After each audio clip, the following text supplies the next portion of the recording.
Well, well, well. All right, y'all, we in.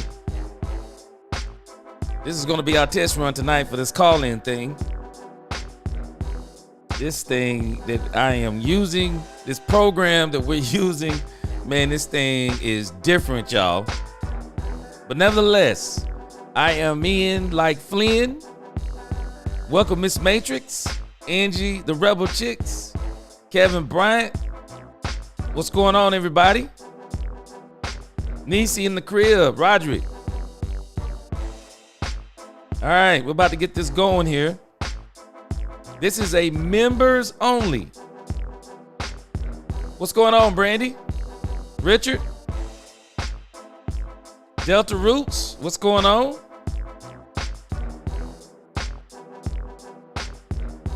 Yeah, this is Dak Owns Filthy. What's going on? All right. Man, we're going to get this thing started real quick. All right, now, let me tell you what's happening. Members only. There is a video for all the paid members. You will see it on my page. It'll say members only. Go to that video real quick. It is up. Go to that video real quick. It's less than 2 minutes. The number is on there for the members only. Please do not message that number to anyone. I don't want to go live with the public on the call-ins until maybe week after next. I want to work all the bugs out on the members. Wild card and up, the paid members. There is a video right now on my channel.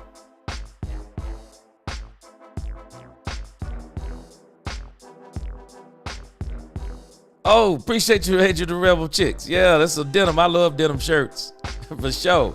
Appreciate you. There is a video, members only. Go on my page and you'll see the big label on it for the members only. Click on that video. It's less than 2 minutes. It's going to give you the number. I don't know if all 19 of y'all are on tonight, but there are 19 total members.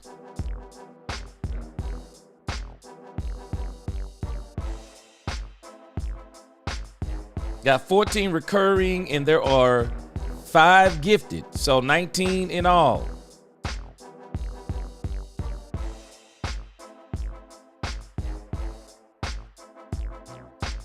Let me look at the channel real quick, but I know it's on there. All right, guys, this is a different type of show tonight. I don't know what to expect.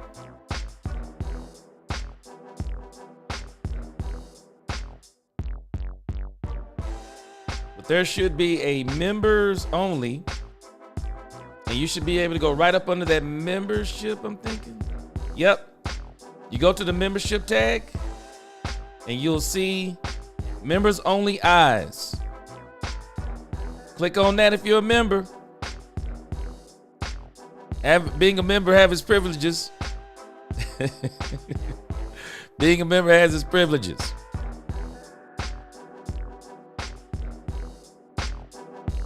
So we're going to get this show started. You guys go ahead and call in. I'm sure you'll be calling in as you get the information from the video. It'll take you just a second to go through the video, but it is up there, members only. You should see it. I'm sure there's some kind of membership tag or something up there. And so, all right. So I'll be waiting here for your calls. We'll see how this works. Y'all forgive me. We're going to have to work some of the kinks out of this thing. I got to get used to using it. But as we get started, I guess what I would like tonight for you guys as you call in, of course, introduce yourself, name, where you're from, things of that nature. And just kind of let us know, what do you think with everything we've been talking about over the last few weeks? Kind of let me know, what do you think the Cowboys need to do? We're going to limit the calls to somewhere around Maybe somewhere around 3 to 5 minutes. I think Roderick is in. Roderick, are you in? Yeah. Yes, sir. What's going on, Roderick? How's everything going? Oh, what's up, man? It's going, man. It's going. You've been the guinea pig to help me out with all this tonight. Yeah, man. I'm sitting there watching you, and I'm like, okay, wait, it's behind. But yeah. I'm glad you got it working, man. Hey, I say we have it working. I don't know how good we have it working yet. We'll see. We're going to see how it go for the next hour and a half. Yeah, we're going to see how it's going for about the next hour and a half to 2 hours. We'll see how it go. But in case y'all didn't know, me and Roger, we're related. So he's my brother from another mother. Deep history. He'll be a regular caller. He's also a sponsor. We're gonna he got some things, and I'm gonna show some of the things that he does. And I'll be putting those on the channel in the future. He's a musician. We both are in actuality, but he sold more than me because he can sing, not sing. He can sing. So, appreciate it, brother Roger. Good. Tell us what do you think about the Dallas Cowboys as we get some more people in the lobby? They'll be watching the videos. Oh man, well, man, I you know what? I just you know, you've been saying this say too much, but I'm just gonna say, I just want everybody just get back to football. Get back to football. Talking. Let's put the pads on. Let's get on the field. And let's just play some football. All this media and we got too much going on. We just got too much going on. That's all I'm gonna say. Let's just get back to football. Yes, sir. I ain't gonna say too much. I ain't gonna say too much. I'm with you, man. I'm with you for sure. Man. Well, I'm a fan. I'm a fan. I'm gonna be a fan. Forever. Dallas Cowboys for life. But we just need to get that's it. We need to get it together. Now, Roger, before you go, you kind of represent to me, and I'm going to be talking about this more and more with some people in the future, but you kind of represent to me, you kind of represent the younger, maybe the younger to middle-aged fan, and I wouldn't even say you're middle-aged, kind of like the younger fan in some respects of, I can't remember, how old were you when the Cowboys, because you were not around when the Cowboys won in the 70s, but how old were you when the Cowboys won in the 90s? I was born in 83. Okay. So the Cowboys won in 92. So, yeah, 92. So, yeah, what's that? 9? Okay, yeah. So you were 9 years old. Okay, so what's your thoughts? Just give me your quick thoughts on the fact that, okay, so you actually saw the second decade of the Cowboys winning. And so, when you kind of look at the Cowboys now, man, it's been a long drought. I mean, what's your thoughts on that? I just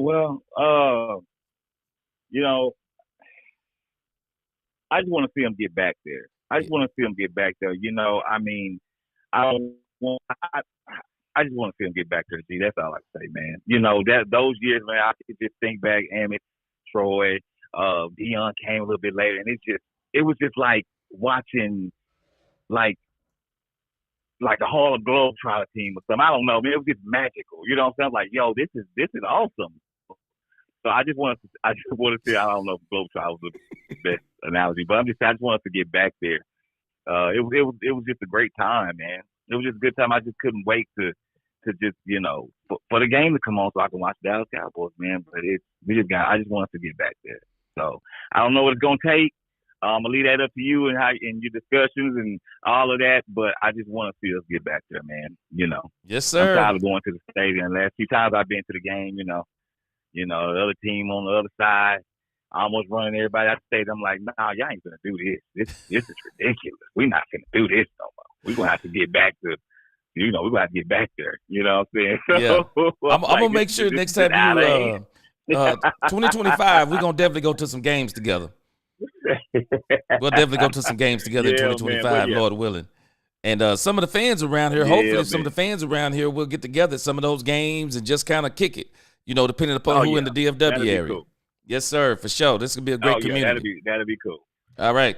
All right, man. Well, I appreciate you calling in, my brother. Okay, all right. Later. Yes, sir. All right. All right. So someone has watched the video, obviously. Let me get a couple of greetings. And then I'm going to let the next person into the call. Let me get some greetings in here. I've already got some in. Appreciate everybody coming in. Let me get down to the bottom here.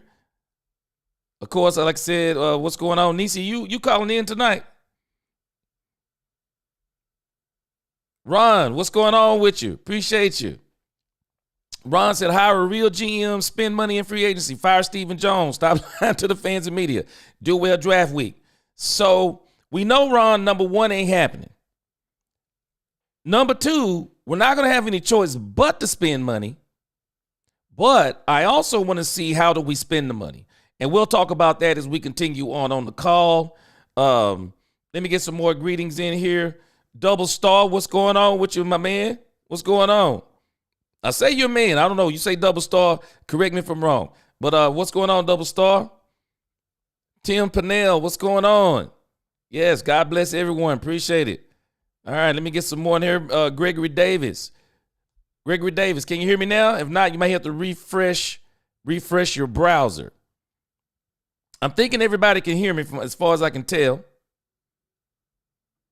What's going on, Sizzling? What's going on with you?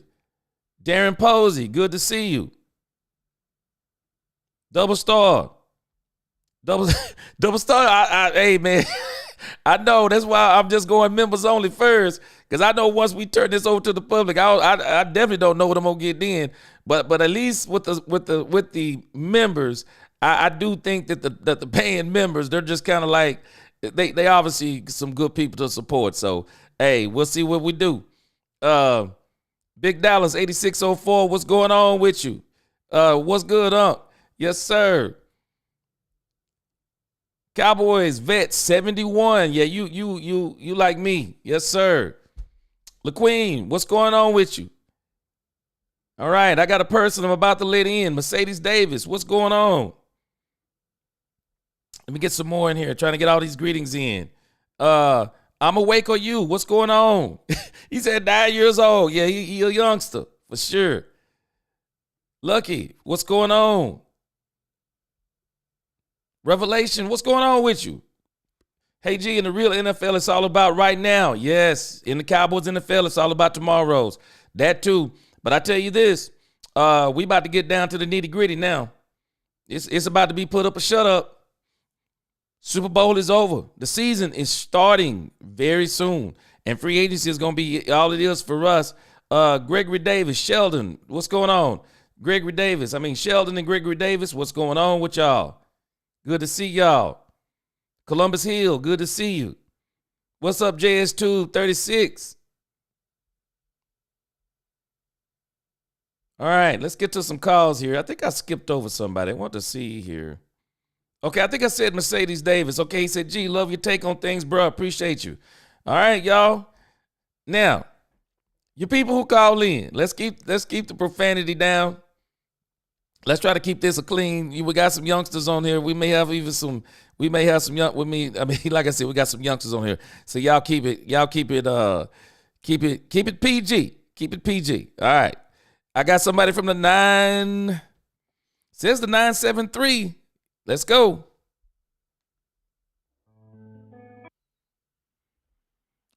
All right, from the 973, who is this? It's Nisi. What? What's going on, Nisi? Yeah, how are you? Hey, let me tell you. You tell me, like, we down here in Texas. We had a 70-degree day. It was absolutely gorgeous outside. And then at 5 o'clock, winter came back. We got howling winds. You're welcome. Hey, Nisi, we got howling winds, rain on the way, possibly snow on Wednesday, and we may be snowed in. 70 today, snowed in on Wednesday. What's the weather up there you in New Jersey, right? Well, listen, it's snowing now. So we have snow, a mixture of snow and ice right now. So, and we've been getting snow like every 2 days. So. Oh, okay. This ain't nothing for you. Y'all getting it down there now. And it's only like a dusting, so it's only half inch probably. Girl, us Texas folks, We don't do well with the cold. We can take a little bit, but not a lot. We can't. This too much. We can't handle this. And I see, because you guys go from 80 to 25, and They talking about we it, gonna be in the 35-degree teens. weather. They're talking about we gonna be in the teens, Oh, that's Niecy. nothing. Woo! That's nothing. That's too much for us Texas folks. Just don't go to work. We can't do it. That's too much for us. All right, Niecy. Hey, all right. I'm glad to hear from you. We get to match the face with the voice. Now we get to hear the knowledge with the voice. Yes. Now I'm very interested in your take. Well, my take is thus far, I thought they were on the right track as far as letting Brian pick his own coaches. I really enjoyed that and who he picked. It wasn't his cousins or his best friend's son, so he's been doing well.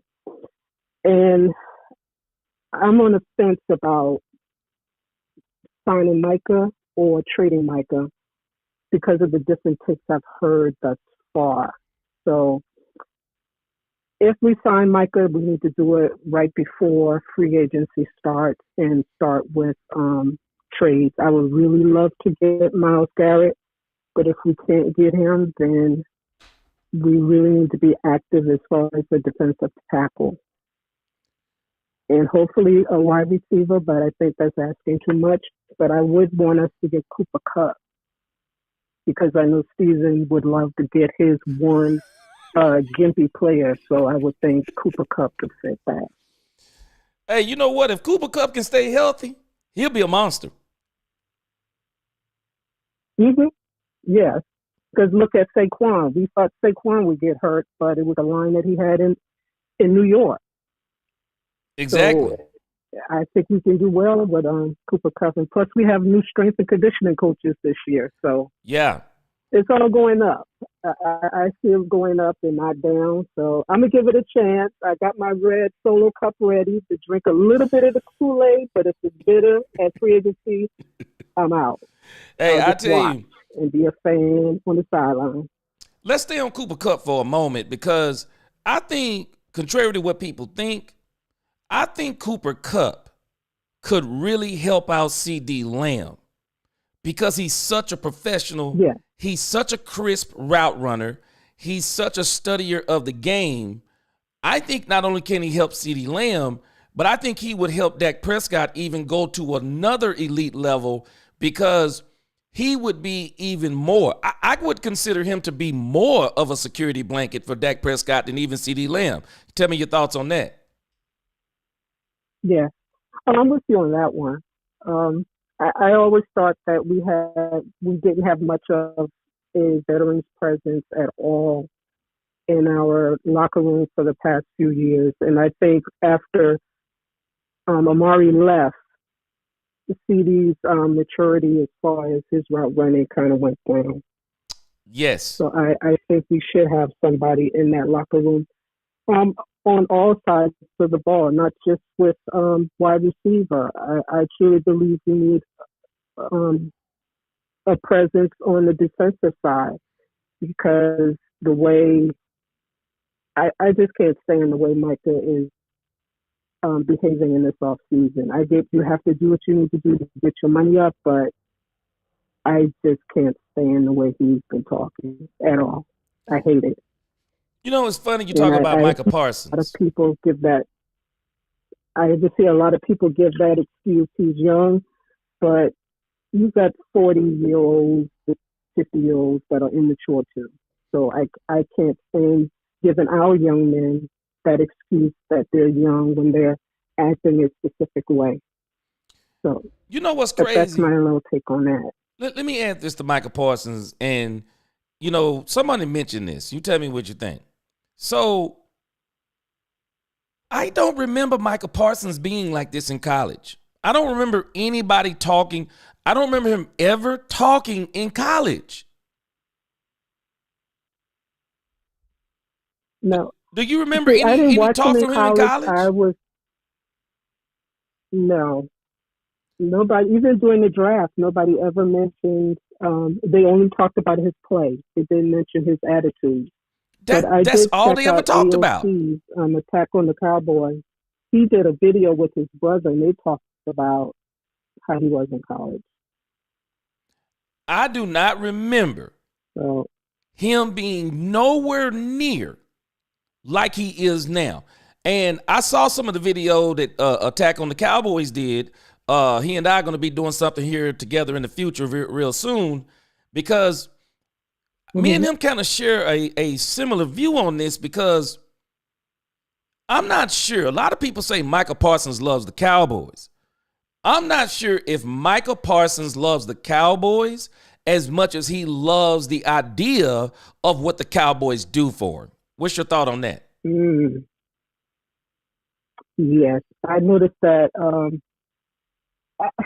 I just don't understand why the front office, as well as the head coaches, allow him to do the things that he's been doing on his podcast, as well as the locker room, his teammates.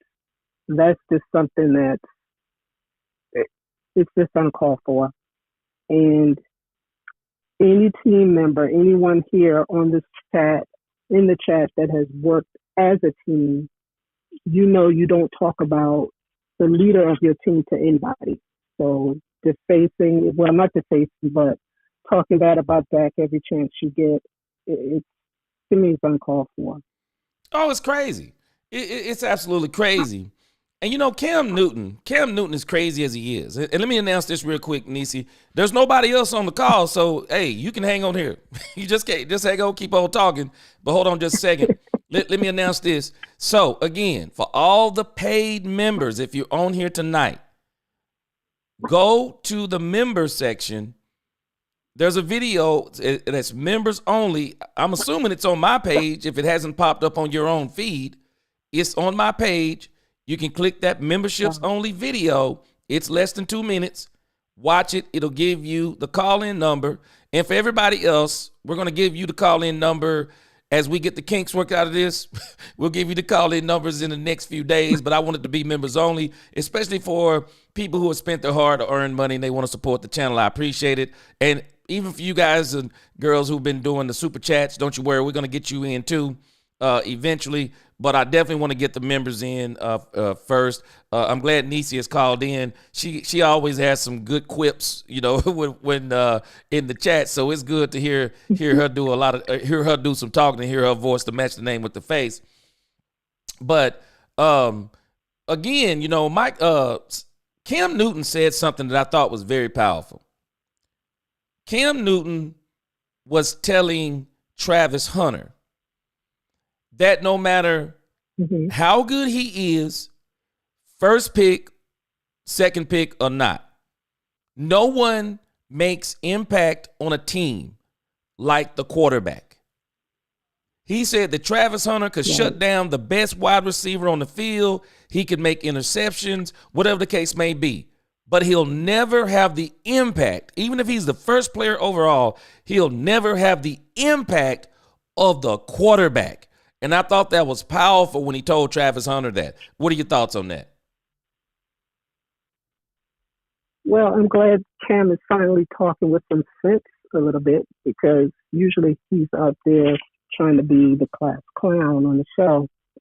Cam be tripping, don't he? Yeah. But he says some good stuff. Right, when he got his mind right, he'll tell you some good stuff. Right. Yeah. So we all saw what happened when Dak went down again. That although they adjusted the game a little bit to add the running game for Cooper Rush, but we saw that he couldn't make those plays and those throws like how Dak was making.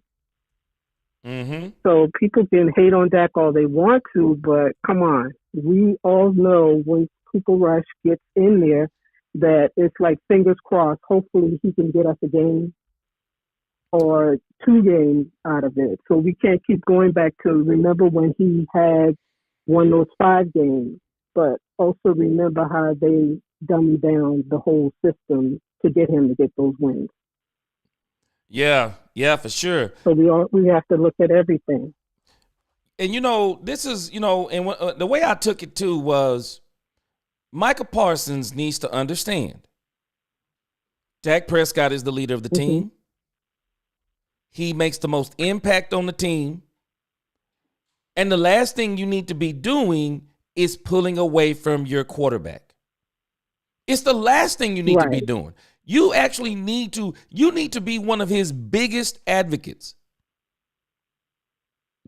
I had a preacher tell me one time, a really good preacher, and I was like, man, I said, hey, man, I know you hear this all the time. You probably get tired of hearing it. I said, man, but that was a great sermon, but I don't want to, I don't want to say too much because I know you probably get tired of it. This man looked me straight in the face. He said, hey, let me tell you something, George. He said, everybody needs encouragement. I never forgot that. True. He said, everybody needs encouragement. And so sometimes it doesn't matter how good someone is. Everyone needs encouragement. And when someone makes a bad play, how powerful is it if Micah Parsons walks up to Dak Prescott? He throws, let's say he throws an interception. Micah Parsons walks up to him and say, Dak, don't worry about it. We got you. Right. But there was I forgot when Micah came out and he said, well, I don't have to encourage or lead men. Something he said to that effect. And I'm like, everybody needs encouragement. It doesn't matter how grown you are, everyone needs encouragement. Yes. And so, it's a mental leader game. Always knows when to encourage. Yes, for sure. And that's why I was kind of like, when I just think, I don't even know, because you said something earlier, and I tell people this same stuff. Roger could tell you, I say this stuff in the pulpit. Wisdom does not come with age. And so we have to be careful when we're talking about young people, saying they're young. And I do say it sometimes. They're young, but we have to be careful saying that too, because we'll give a person an excuse to do whatever they want to do. Wisdom comes from above. Wisdom comes through the word of God. And so even when we're talking about young people, wisdom comes from not only experiencing things, but you also have to be able to get wisdom from things people tell you. A wise man will get instruction and he will improve. And so with Micah Parsons, I don't think some of this is just being a young person. I think we're watching someone who has fallen in love with the attention that comes along with being a Cowboy. What do you think? Yeah. And just to share this, that my daughter is a guidance counselor at school. And she's not even 30 yet. And she will sit down and she sees anyone. She would even check me. If she sees that I'm doing something wrong or said something out of order, she'll let me know and say, hey, you shouldn't be doing that. Did you ever think this will make that person feel this type of way or that type of way? So it doesn't matter how old you are, as you said, you have to look at everything when it comes to how you talk to people and how they perceive things. So yeah, see, I work with my sons on that all the time. Take on him.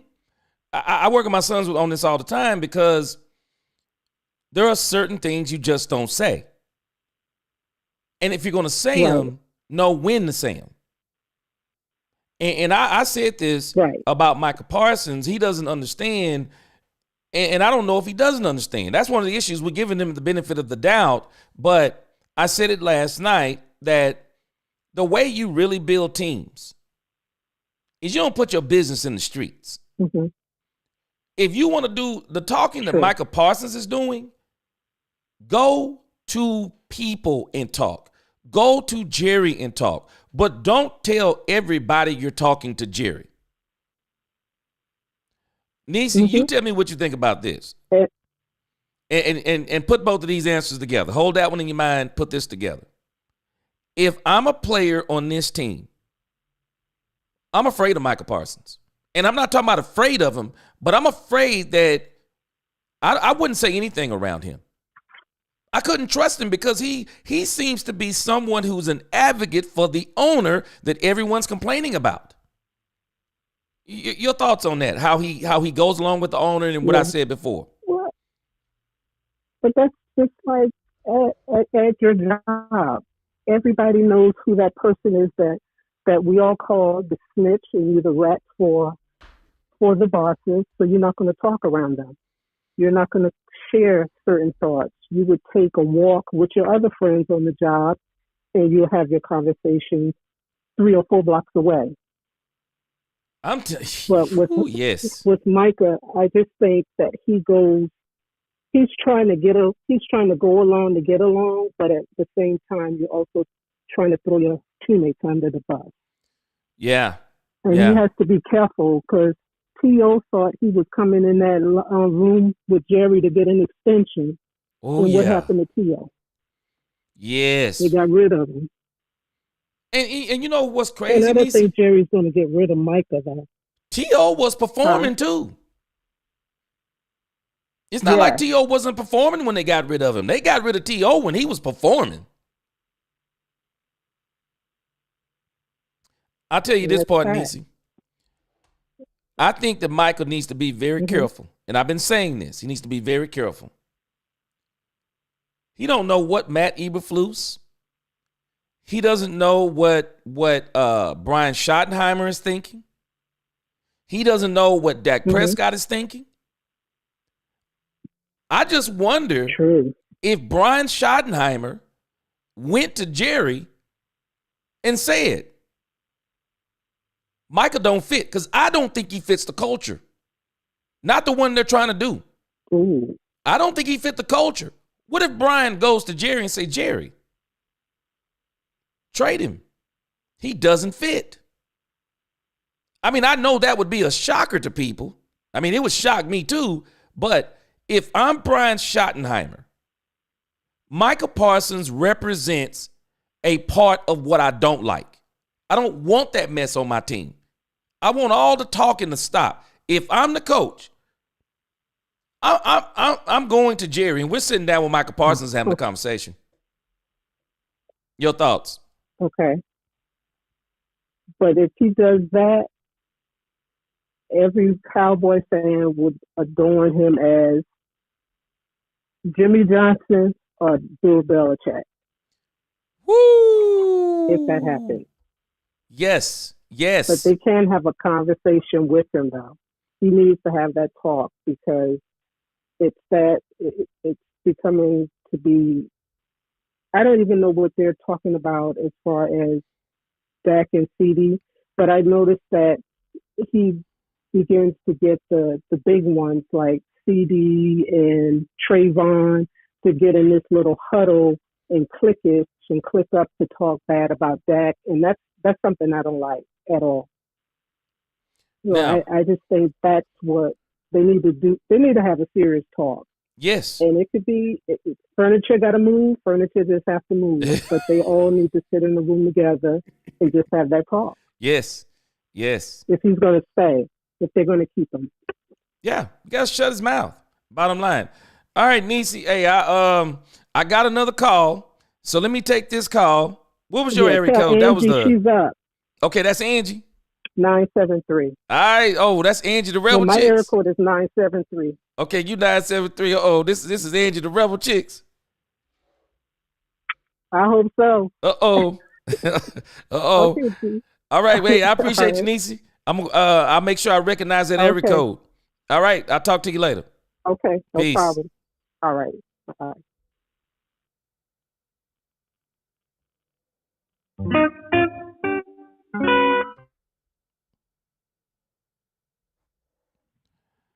All right, my girl, the Rebel Chicks, Angie the Rebel Chicks. What's going on? This is not Angie the Rebel Chick. This is Brandy. Oh, Brandy. Oh, I thought she said Angie. This is Brandy. Yes. All right, what's going on? This is Brandy. Hey, G, can you hear me? Yes, I can hear you good. What's going on? I just want to make sure I'm actually at Disneyland calling in. You at where? Disneyland? I'm at Disneyland. I'm here for the day. Did you say you at Disneyland? Yes. Wow. Okay, well, hey, we glad you gracing us with your time. I know, hey, Disneyland costs a lot of money. Yes, it is. I'm actually a season pass holder. Okay, say that again.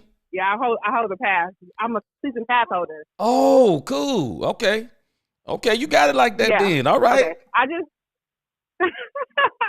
Okay, I just have one point. I think a couple points I want to make, and the first one I want to say is about Michael Parsons. He really needs to learn what to say to the media, because he incites a lot of fans' anger with what he says.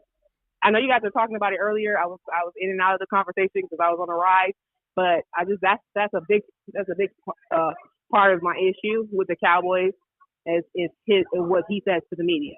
Yes. So especially when he said about what he said to Henry, that really bothered me. I really had an issue with it. I'm like, so we would have ruined him. I mean, one of the best backs in the league. He would have helped us actually. Oh, yes. I like Rico, but Rico's a third. To me, he's a 2. Like he's a number 2 back. Yeah. Not really a 1. So I really don't like him saying, don't like how he sometimes what he said, and sometimes he goes in and out of the country. He contradicts himself a lot. You know what I'm saying? Sometimes I'm like, oh, okay, he wants to be a Cowboy. And then all of a sudden he's like, do you really want to be a Cowboy? If you think we ruin players, why do you want to be a Cowboy? You know, let me ask you this. Let me ask you this, Brandy, on what you're saying. So it's strange, isn't it? Is it that he? Yeah, it is. Is it that he wants to be a Cowboy, or is it that he loves what comes along with being a Cowboy? What's your thoughts on that? I think it's more he likes what he because when you're a Cowboy, that automatically comes with a certain amount of, clout. I feel like it's like, okay, you're a Cowboy, you're America's team. So it already comes with its own good things like endorsements and stuff like that.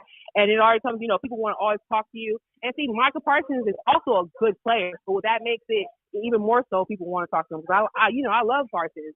But like I said, his mouth is what I don't really appreciate a lot of times. You know what I'm saying? I mean, and I don't think he's young is going to be, that's an excuse for him. Like, so he's like 25 but you still need to learn that what you say, sometimes people, take that into account and then they sometimes skew it, and even if you didn't mean it that way. Yeah. At ESPN, and NFL Network, they skew what we say because of Cowboys, and people love it. People, haters love it when they skew us, and then fans, we just get angry. So. How crazy is this? When Stephen A. Smith, when Stephen A. Smith tells you to shut up, it's bad. Stephen A. Smith told Michael Parsons to shut up. That's bad. Yeah, he did, and because Stephen A. Smith is always running his mouth, and he's loud. So that makes you know that you're talking too much. Probably, talking too much. But see, my thing is, we have an owner who does the same thing, but nobody's going to tell Jerry, the owner of the team, to be quiet. Yes. So if I just wish somebody would step in and tell Michael Parsons, hey, maybe you shouldn't talk to the media, so much. I know Malik, I think it was Hooker, tried to tell him, like, we need to, as long as he tell, with the team, but he didn't take it well. So, so I think Parsons is going to do what he wants to do. I love something that you said, though, and I think a lot of people don't understand it. Mm-hmm. Let me capitalize on something you said. Mm-hmm. People don't realize. Yeah. People like me, you, Attack on the Cowboys. We actually love Michael Parsons. People like Nisi, we love Michael Parsons. It's not that we don't like Michael Parsons. We love Michael Parsons. If we didn't love Michael Parsons, we wouldn't be complaining about what he's doing. Right. We wouldn't. We would not be complaining about what he's doing. I mean, we would just be like, get rid of him. We want him to be successful. Yes. Yeah. We want him here. Yeah. Yeah, I was sad when they were like, you remember they were talking, they had trade talks. I know that's probably just the media, you know, in the media. Yeah. But it's like it hurt. But at the same time, you know what I'm saying? Like it was a lot of fans who was like, okay, like Trey Parsons, he obviously doesn't want to be here, and I don't think that's the truth. But sometimes when the rhetoric he spews out of his mouth, you'd be like, okay, maybe he doesn't. You know? Yeah. So. Well, I tell you what. So you know, I don't blame him. The funny thing is with Michael Parsons, Niecy mentioned this earlier. Man, let me tell you something. Mm-hmm. Brandy, if Brian Schottenheimer would convince Jerry Jones to get rid of Michael Parsons, you want to talk about a locker room grabber? Yeah. This man would shake this whole team up, and this whole franchise would go, whoa, this is different. Right. It would shake the whole franchise up. It really would. But I don't want them to get rid of Michael Parsons per se. But I would like for them to bring another dominant, older defensive player in so he could be humbled. So he could be absolutely humbled. I'm all for Myles Garrett. Yeah, I'm all for Myles Garrett. Like I mean, we're probably not gonna, we're not gonna probably pick him up. But I would love to have Myles Garrett on our team. I feel like he brings that veteran presence, and he's a dominant defensive player. Yes. So I would like to have him on the team. Like I said, I don't know if, money-wise, the Jones will want to do that. But, I also want T. Higgins. So, Ooh, girl. I could dream, can I? Oh, man, let me tell you. Hey, if they got T. Higgins, I would excuse them from getting a wide receiver in the draft if they got T. Higgins. Me too. Because we would have an actual receiving core. Because I'm tired of all the Jalen. I mean, they, Jalen, Brooks and Culver, they all can go. So yeah. But if we got T. Higgins, I would forgive some of what Jerry has done. No. Oof, me too. Some of what Jerry has done, but yeah. All right. Yeah. I mean, you could dream because you have all. But we be like, we want players. See what's going to be in free agency. We want that. But hope what they did last year. I'm hoping this year they get active in free agency. So, hey, guess what? They're not going to have a choice. They not for real. Have a choice. It's not. We need to be aggressive we need to be good in the draft. But you can't draft your way out of this. You have to be active in free agency. You got to get. It's some people that's going to be free agents that you need. Well, we got 25 free agents. So, we're not going to sign no more than 5 or 6 of those free agents. That'll leave 19 to 20. We're not going to have no choice. We're going to have to play in free agency. Period. End of story. Right. So, well, hey, I appreciate you calling in. We're going to have to. I appreciate you calling in. You, I got one more. I got another person in the lobby. Hey, I appreciate you. Thank you for all you do. And how about some Cowboys, okay? Yes, sir. Yes, ma'am. DC4L for sure. All right. DC4L. Bye-bye. Bye-bye. All right, we got another caller about to come in. Let's see here. And let me announce again before I let this next caller in. If you are a member, please go to my page. I'm assuming it's on my page. You can go to the members only section. There is a short video in there, about 2 minutes. You can go in there, watch the video. It'll give you the number for the call in. So this will be the third call in. We've had Niecy, we've had Brandy. Glad to match the names and the faces. Look forward to them calling in again in the future. All right, I got another caller here.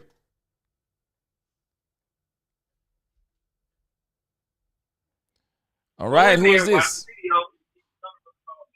Hey, this is Lee from Arkansas. Okay, Lee Times? Lee. This Lee. L-E. Okay, Lee. Okay, how you doing, Lee? All right, how you doing, G? I'm doing pretty good. Hey, I've been checking your show out and everything. I like your content and everything. But I just want to speak on that Michael Parsons level. I just wish they would just take some of what he's doing away. If they can take some of it away and get him more focused on the team aspect, I think we could be all right with him.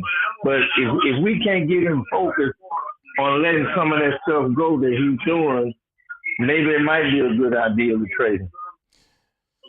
Yeah, Lee, I want to keep Micah Parsons. If all possible, I would like to keep Micah Parsons. Yeah. I think somebody needs to sit down. Oh, hey, can you turn your TV down? Turn it down in the background, whatever that is. Yeah. Okay. Yeah. I got you, sir. Yeah. Now, what I would like to see is somebody have a talk with him and tell him he talked too much. Yeah. Just tell him he talking too much. Yeah. Now tell me this. What he need to do. Oh, now tell me this, Lee. Come on. Tell me this. How do you think he's going to fit with Matt Eberflus from the Chicago Bears? I just don't think, as the way it look right now, I be listening at what Parsons be saying, and he wants to be used as a chess piece, meaning that he wants to just go where he want to go at. He want to get on the line where he want to go at. But I think he needs to learn how to play within the scheme that's going to be brought to him. But the way he talks, Michael Parsons, like I said, he just want to be the show by himself. You know what I'm saying? He want everybody else to he want to be the man with all the facts and stuff. Let's just put it like that. That's what it seemed like to me. Lee, that man, let me tell you something. That is a powerful statement that you made. Playing within the system. That's a powerful statement right there. Yeah. Because like you said, he wants to be the chess piece. Man, I never heard that before, but you're exactly right. He wants to be the chess piece. But why can't I eat on this play, and why can't I take the double team for my teammate on another play? Woo! That way nobody won't be keyed on me, looking for me all the time. I can let my teammates eat too. So that way we all be going. You keep the offense thinking because they don't know who's trying to come get them. Woo! You know what I'm saying? That's scheme for everybody. That's not just scheme for Michael Parsons. Because if he's a great defensive player, you don't need to scheme much for him. He'll be able to figure this out. Woo, man, you said something. Because, you hitting on something, because if you just allow him, I heard on 105.3 The Fan today, they were talking about that Michael Parsons like on Mike Zimmer's defense, that they said that Mike Zimmer basically laid down for Michael Parsons and had a 10-man defense and allowed Michael Parsons to do what he wanted to do. Yeah. That's why he didn't want him to leave. Because he had him under control. Yeah. I just don't see, I'm just saying, if they trying to build a new culture, if they trying to build a winning culture, I'm saying, how you going to build it when you got one person doing whatever the heck he want to do, saying what he want to say? I'm just saying, and it just burns me up. Like I said, I love him. I love him as a defensive player, but it just gets me is every time you turn around, he got something to say about Dak. Got something to say about his money. Like I said, I listened at AOC the other day talking to his brother, and the way his brother talked, that's what's up with Parsons. He wants to be the leader of that team. He's just jealous of Dak. I just think he just needs to play. If he's so great, just play the game, and then you'll become a leader. If you show him on the field who you is, quiet down some of that noise, you'll become a leader. Woo! But he can't see it like that. It just seems like to me, like I've been hearing you say, he's trying to take something. You know what I'm saying? And he wants you to just don him as a leader just because he's Michael Parsons. But he has to earn that role. Ooh. He has to earn it, and he ain't there yet. Yes, I'm 100% with you because, that's the thing that he's doing that's so bothersome. Anybody who just pay attention, he's trying to take leadership rather than earn leadership. And he said something on a video that I thought was very strange. He said that when players went down, he said that gave the young guys like him an opportunity to be a leader. He said there was an imbalance of the old way and the new way. And I'm like, what do you mean the old way and the new way? Michael, you've been here for what, 4 years now? What do you mean? You act like you just walked through the door. He don't want veteran leadership. Yeah. He wants to be the leader and an immature leader. I'm telling you, that's crazy. He need to take some lessons from Dak Prescott. Woo! He need to take some lessons from the quarterback. Yes, sir. But he don't want to. Yes, sir. He could really, you hit it right on the head again. He could really learn from the quarterback. And I said something the other day, Lee. You tell me what you think on this. I said this the other day. So people have been saying that they like Michael running his mouth and blah, blah, blah. And someone was saying they want Dak and CD to do the same. But I said, how do they know that Dak isn't talking to Jerry Jones? Just because he's not telling everybody he's not talking to Jerry Jones, I fully believe that Dak is talking to Jerry Jones. I think Dak is keeping business in-house. Yes. Instead of letting it come out of the house like Austin did. I'm pretty sure. I'm just saying, if you look at, you know what I'm saying, the Cowboys dropped the tea leaves so you can tell. If Dak wasn't the leader, why would they give him all that money? Woo! If Dak wasn't the leader, why would they listen to his influence on Brian Schottenheimer? I'm just saying, look, that's what Michael Parsons wants, because he said they don't speak to him on matters, important matters. You know what I'm saying? That's what he wants. He wants to be in the end circle. You know what I'm saying? He's not there yet. He's not there yet. Once he starts showing the maturity and being quiet a little bit, he'll become a leader and be able to be in them conversations. But until then, they're not going to let him into them conversations yet. Because he's still, like you said, he acts like a little child. That's all it is. Lee, you just dropped another megaton bomb. I was saying the same thing. Michael Parsons don't realize something. Michael Parsons keeps saying, Jerry is boy. Jerry is uncle. Had a conversation with Jerry. Jerry, he wants everybody to think him and Jerry, these great friends. But let's think about this. Jerry didn't come to Michael Parsons and say, Michael Parsons, should we hire Matt Eberflus? Nope. He didn't ask Michael Parsons, should he hire any of the defensive coaches that he hired? But what did he do? They went to Dak Prescott. And Dak Prescott had a full input on Brian Schottenheimer. Full input. He paid Dak Prescott $231 million guaranteed. Dak Prescott is on the inner circle, and Michael Parsons is talking like somebody on the outer circle. That wants to get in. But he don't have the keys to the door yet.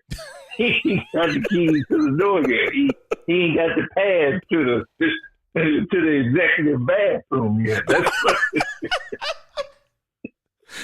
Lee say he ain't got the. Lee, you said he ain't got the pass to the executive bathroom. I'm with you, my brother. I'm with you. I'm with you, man. Yes, sir. I love it. I love it. But man, I do want to say that I am really. I know he gets a bad rap, but man, Dak is the.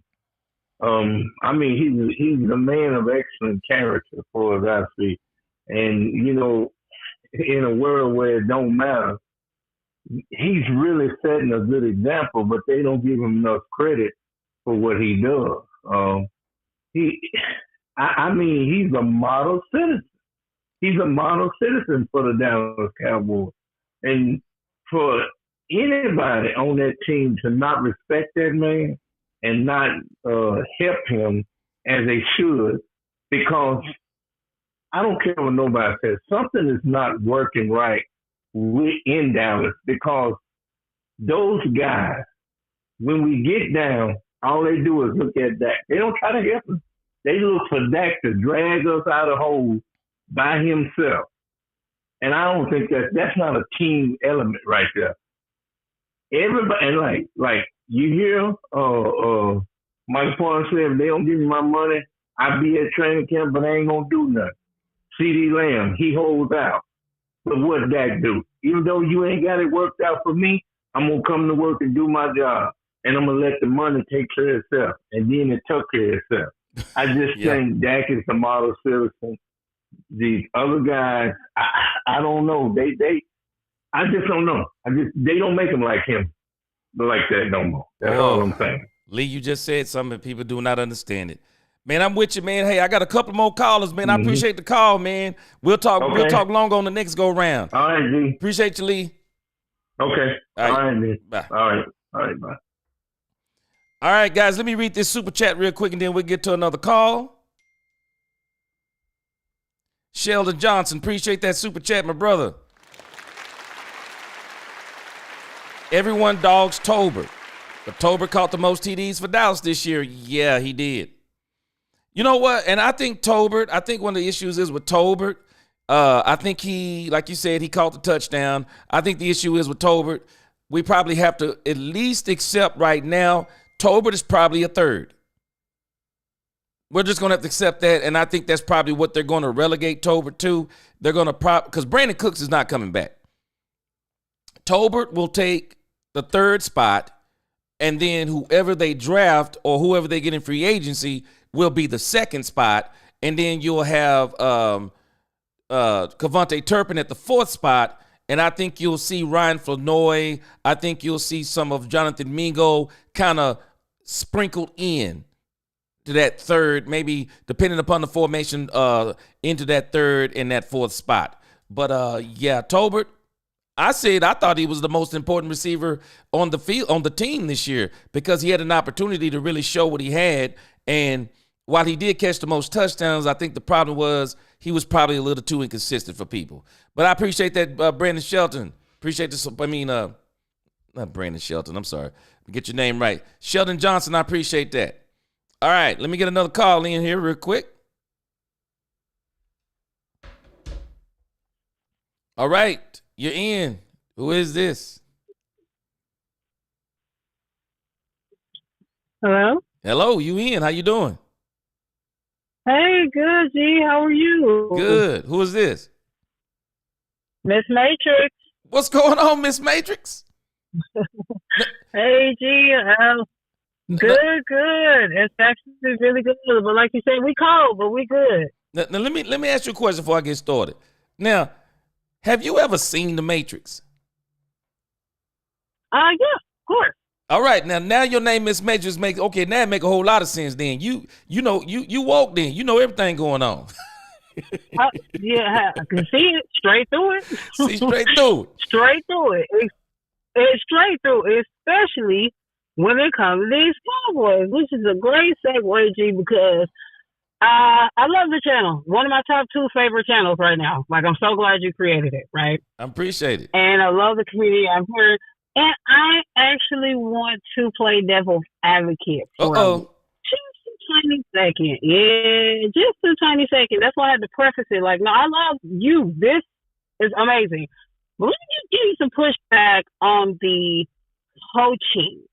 Like, that. Okay. And you made a really compelling case as far as the way that things are looking, moving forward, and we should be excited. But honestly, what have the organization done to make us excited? Like, the shoddy hire was the most Jerryest of Jerry things that could have ever possibly happened. That was like the Jerryest of Jerry, right? Right. So it really was. And so at this point, I'm not really seeing a lot of reasons or changes of things to be excited for. But hey, I'm BC4L, and I'm going to be here regardless. I just don't see it being something to be excited about as of yet. Right. I don't want to get my hopes up like we've done for 30 years. Right.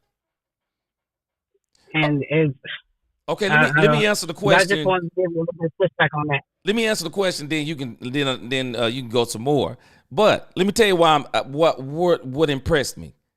It's not so much the Brian Schottenheimer hire, but one, it's kind of the stuff that he's saying. And you notice they're saying that he can fix a problem they've had for a long time, culture. I like the fact he brought up culture. There seems to be another problem or problem that was on this team, communication between the coaches, the owner, and the players. So they said he's going to fix that. And then the other thing, I like the fact we saw what he did with Russell Wilson the last 3 years, which are arguably the best 3 years, especially the last one, was the best year that Russell Wilson had. But this is the other part. It's the coaches they put around him, Miss Matrix, that I'm like, wait a minute. It's the coaches they put around him. Because Mike McCarthy, I mean, what coach did they give Mike McCarthy before Dan Quinn? What coach did they give Mike McCarthy that made us go, this coaching staff looks pretty good? Just Dan Quinn. It's like Jerry is going all out on Brian Schottenheimer. And I'm like, if this carries over into free agency in the draft, we're in for a great season. Because it seems to me, Miss Matrix, that Jerry wants to be right on Brian Schottenheimer. What are your thoughts on that? Everything Jerry does, he wants to be right. So I agree with you. Jerry wants to, he wants to be right on it all. So, yes, agree 1,000%.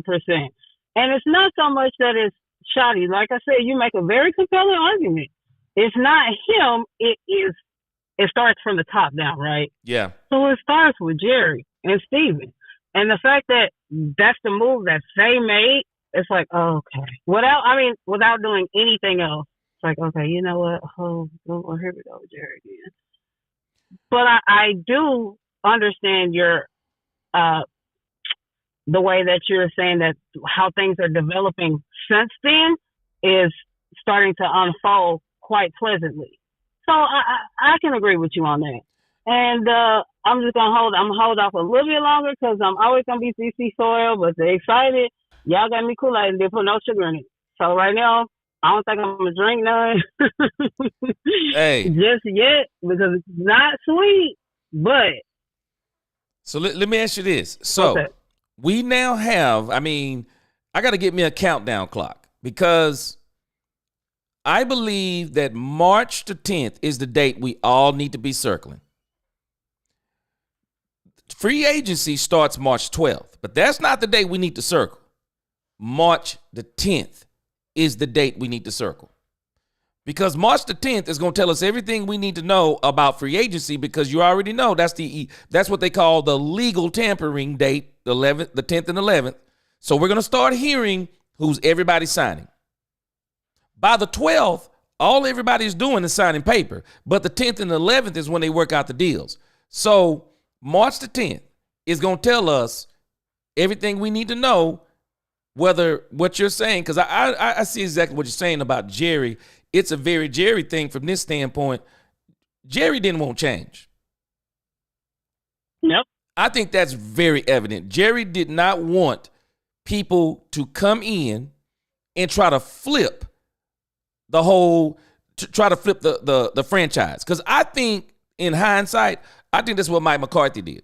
I think Mike McCarthy lied his way in and was attempting to flip the franchise.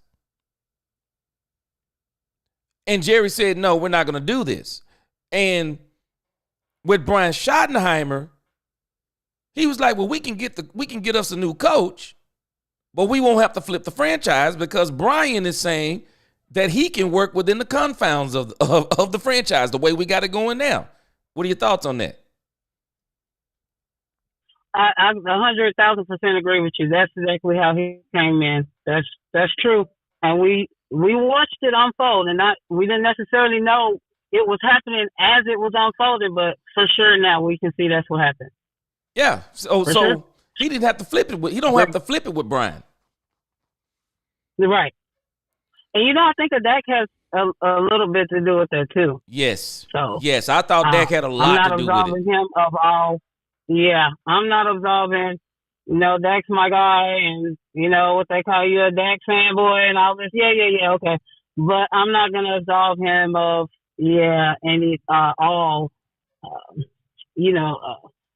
agreeableness with this situation. I feel like he had a lot to do with that. Well, I'll tell you this. With the not wanting to change. I'm with you on this. This better work. Oh, right. Exactly. That's what I'm hoping off to see. This is either going to be, Miss Matrix, one of the greatest moves ever or one of the biggest failures ever. I don't even think there's no in between.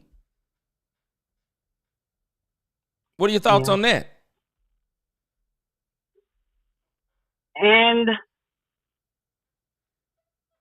I'm not sure if there is no in between, but even if there is, we've already seen that. I don't want to see that again. I was about to say. We've seen it for 3 straight seasons.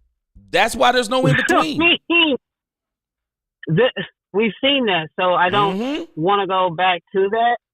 So, in that aspect, you're absolutely right. I agree with you. Because you think about it. Another 3 12-win seasons, you mentioned it. 3 12-win seasons. No, we can't. We've been there and done that. So you got to surpass. I mean, you don't necessarily even have to win 12 wins, but you got to get a playoff win. As a matter of fact, you got to get 2 playoff wins because we've actually seen a 12-win season and a playoff win.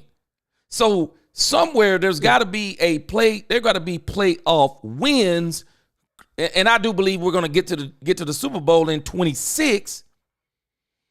But it has to be that, because if it's not that, this is the same. This is more of the same. Exactly, and that's going to be a problem. Mm-hmm.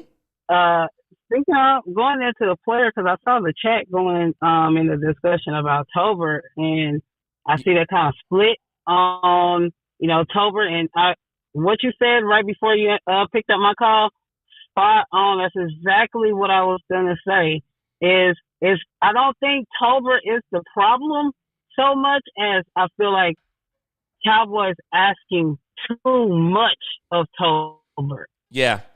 His skill set is what his skill set is. They didn't bring another bona fide number 2 in there. Right. They never did, like this whole last season.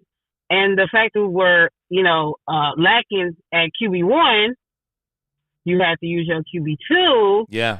And also, so you had a lesser quality talent on both sides of that. The quarterback and the wide receiver. He's not a 2, he's not a 1, and they were just asking too much of him. Because we've seen 3s and 2s and 3s and 4s go to look at Noah Brown. Then he goes to the Texans and show out. You're like, hold on, I ain't see him doing none of that when he was over here.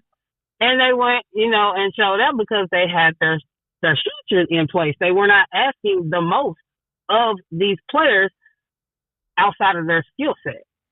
Right. So I don't think it's necessarily Tober.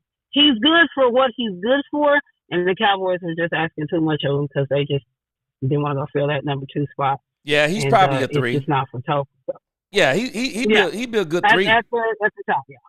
Yeah, and I think it's what's going to have to happen. Yeah, so you had a spot on. You're like, he's just not. So yeah, that's on point. Also with another player with Dak, before I get out of here, I really do like the fact that he does not entertain the haters. Like Micah, like anything, I don't care if it's good or bad, he just absolutely does not entertain it. And I respect that 1,000,000% when it comes to Dak. Yeah, I'm with you. And when he got on and said, "Oh, go ahead. Go ahead. Go ahead." Oh no, I was just gonna say when he got on and he was saying about is I have to speak on this. Like I just got through. I put it in the chat yesterday or the day before, I think. But when he said, "Hey, kudos to the Eagles," you know what I'm saying? They won. It's crazy that I have to say this right now, but we whooped the Eagles. I don't see that. I mean, we whooped them all the time, so I don't see why I would be worried about them. Yep. When Dak's I'm healthy, trying to they understand beat why up the on them. fans. Yeah, so why are the fans saying that Dak is delusional? That's what I'm not understanding. Yeah, when they're healthy, they beat up on them. Now we haven't quite seen this iteration, but I think we'll be competitive with this iteration too. I do. So, well, hey, Miss Matrix, I appreciate you. The calls are starting to finally come in. So, hey, I appreciate you. Look forward to you calling in again. Wonderful. Hey, and I just got to shout out my girl Angie. Thank you. All right, y'all have a good one. All right, you too. All right, let me read this super chat, and then we're gonna get to the next caller here. All right, Daryl Thorpe. Appreciate you. Super chat from Daryl Thorpe. I appreciate you. All right, we're going to the next caller. Let's see what we got.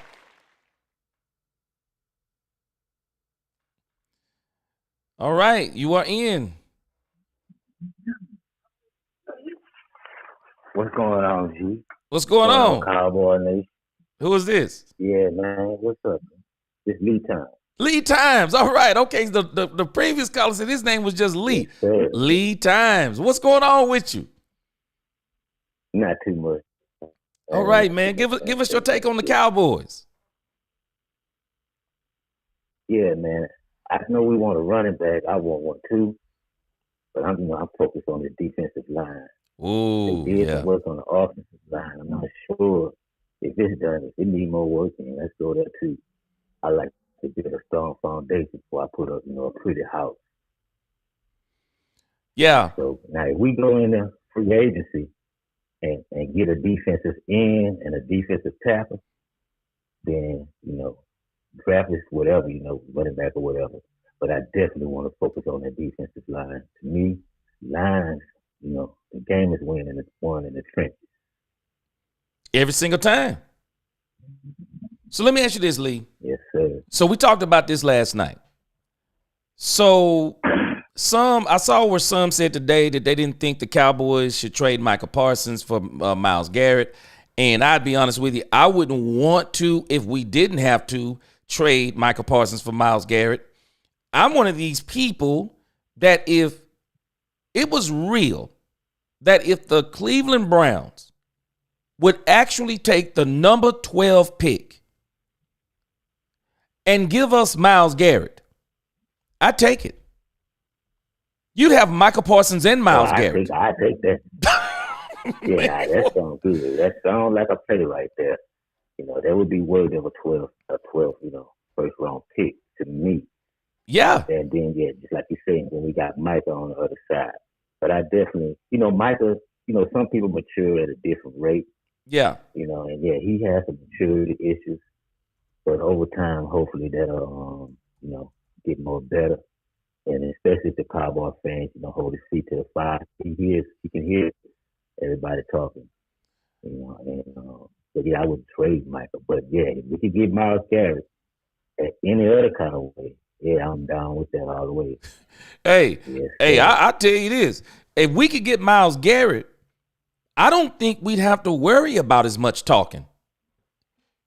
Because I think he'd have another player that would be so dominant that how would he be able to do so much talking? Because I think Myles Garrett would be absolutely eating on this Cowboy team.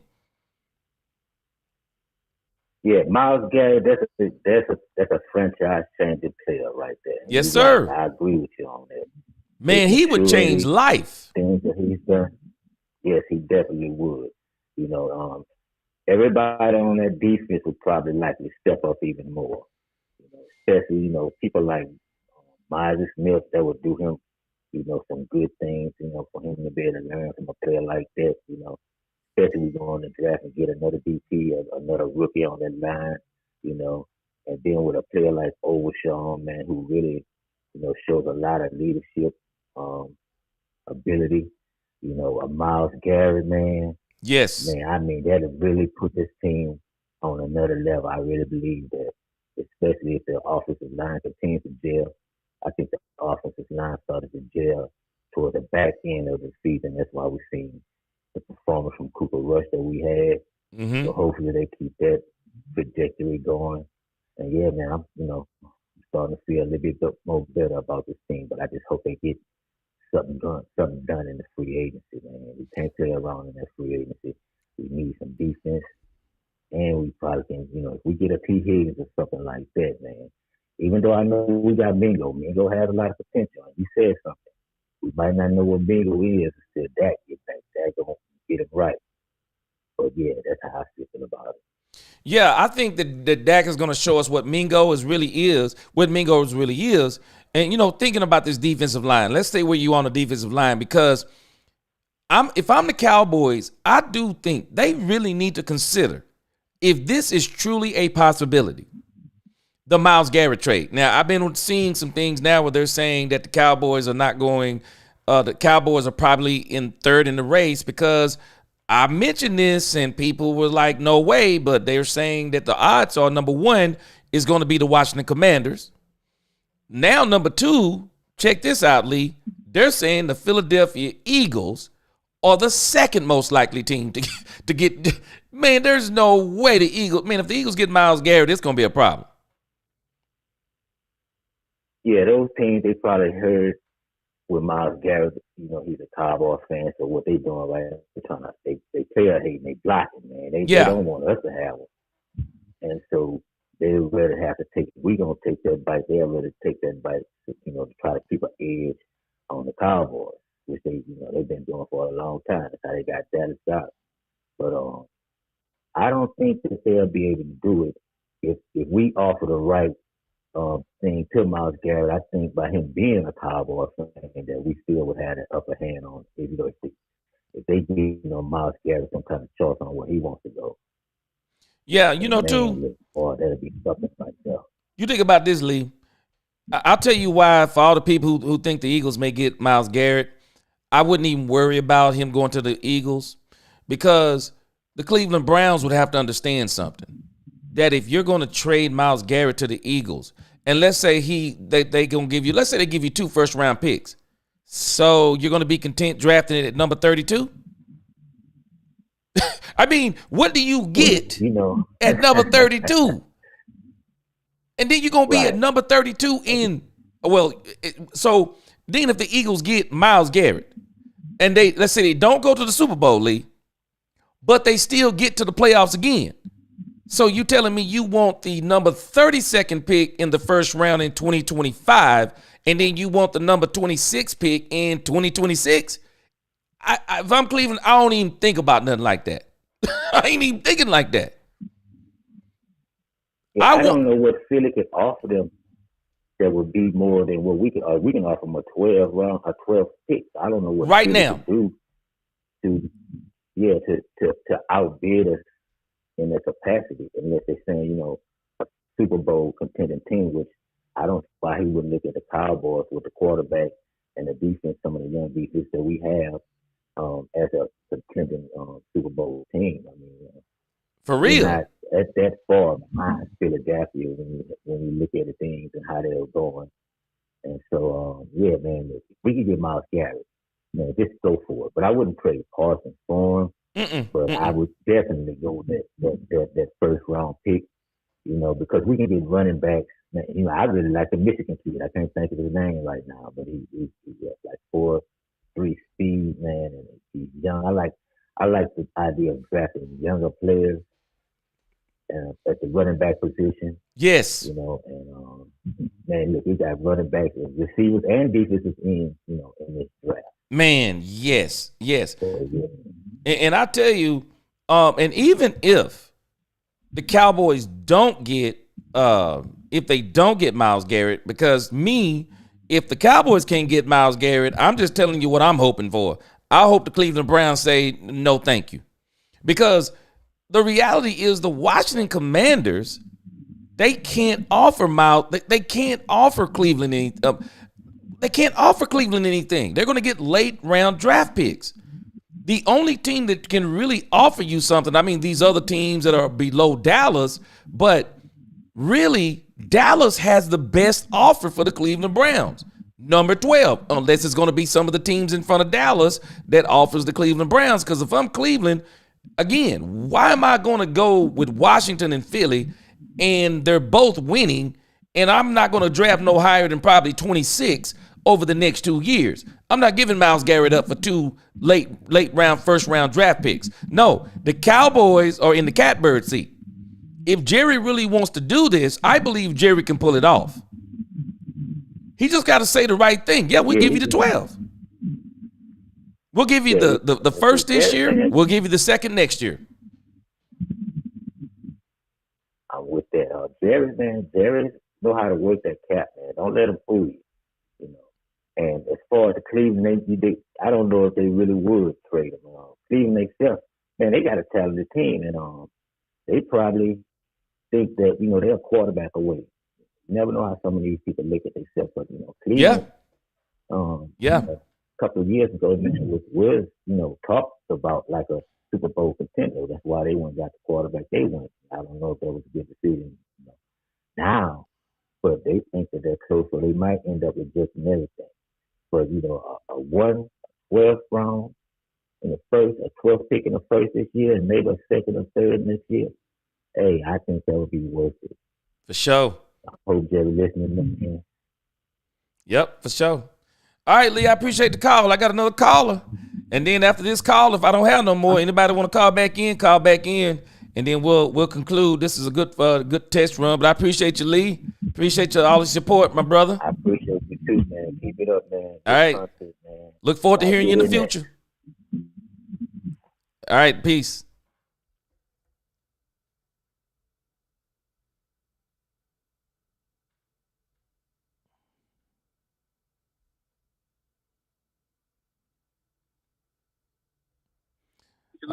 All right. All the support, my brother. Who am I talking to? All right. This Angie. This is Angie? All right, peace. Yes. Hey, G. How are you doing? Okay, hold on. Turn the TV down in the background. Can you hear me? Now, this Angie, the Rebel Chicks? Yeah. No way. All right. Hold on. I had to turn my laptop off. This is not Angie, the Rebel Chicks. I'm not buying it. This is me. The way you be, I don't gotta lie. the way you be cracking in them comments, I'm expecting you to sound way different than this. A deeper voice. I'm expecting you to sound way different than this, boy. Hey, welcome to the show. What's going on with you? Everything's all good on my end, but I do want to tell you that I appreciate so many of y'all content creators. Y'all have no idea. So my dad, he had multiple strokes, and he is still a huge Cowboys fan, but he's not capable to comprehend things. And as a little girl, you know, I was with him watching the games, didn't understand nothing. I was born in 93. I'm 31. So you represent this young Cowboy fan. Yeah.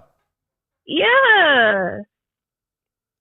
So, you know, in a way I feel like, hey, I'm still riding for my dad. This is his legacy, you know. I remember him having his whole little man cave full of Cowboy stuff, telling me about the old days and stuff. So I'm like, I want to witness you know, the glory. I think it's amazing that you're a fan because you're 31. The only thing you've seen from the Super Bowls is watching replays or something because you've never seen. So I think that's fantastic that you're carrying on that legacy even without the Cowboys winning. That's great. Yeah, and it's different. You know, it's better to see it, you know, live. So I honestly don't even really watch the replays like that. It just don't hit the same. Let me tell you something. If you've seen it, it hit a whole lot. Because you be remembering like what was going on. Now, what part of the country you in? Yeah. I'm in Dallas, born and raised. Okay, you in the D. Okay, I got you. When I be fighting all these little haters and stuff. Especially these Dak haters. In Dallas. Yeah, it's some Dak haters in Dallas. It is some Dak haters in Dallas. That's what I wanted to talk to you about. Okay. Because I'm seeing so much on how I see why people don't like Cowboys fans. Mm-hmm. We are so fickle. And it's like y'all talking about Micah being wishy-washy. And I got to admit, I tell on myself, I said this. But I'm not like Micah. I'm solid where I'm at.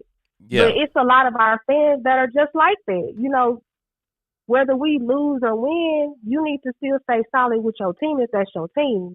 I'm not trying to tell nobody how to fan, but how can you talk about other players if you're not even where you at?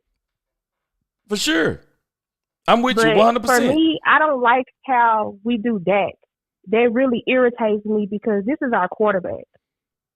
Regardless if he has not won us a ring or Super Bowl in however many years, it's plenty other teams and quarterbacks who haven't did the same thing, but y'all don't get them that same flack. Dak has been through a lot. And I'm sipping on that Dak glory juice. I say that all the time, but it's real over here. I want him to win it so bad. Like, look how not only the fans, but look how the ownership does him. Look how the media does him. Mm-hmm. He gets so much hatred towards him from everybody. It's like, dang, where's the real support?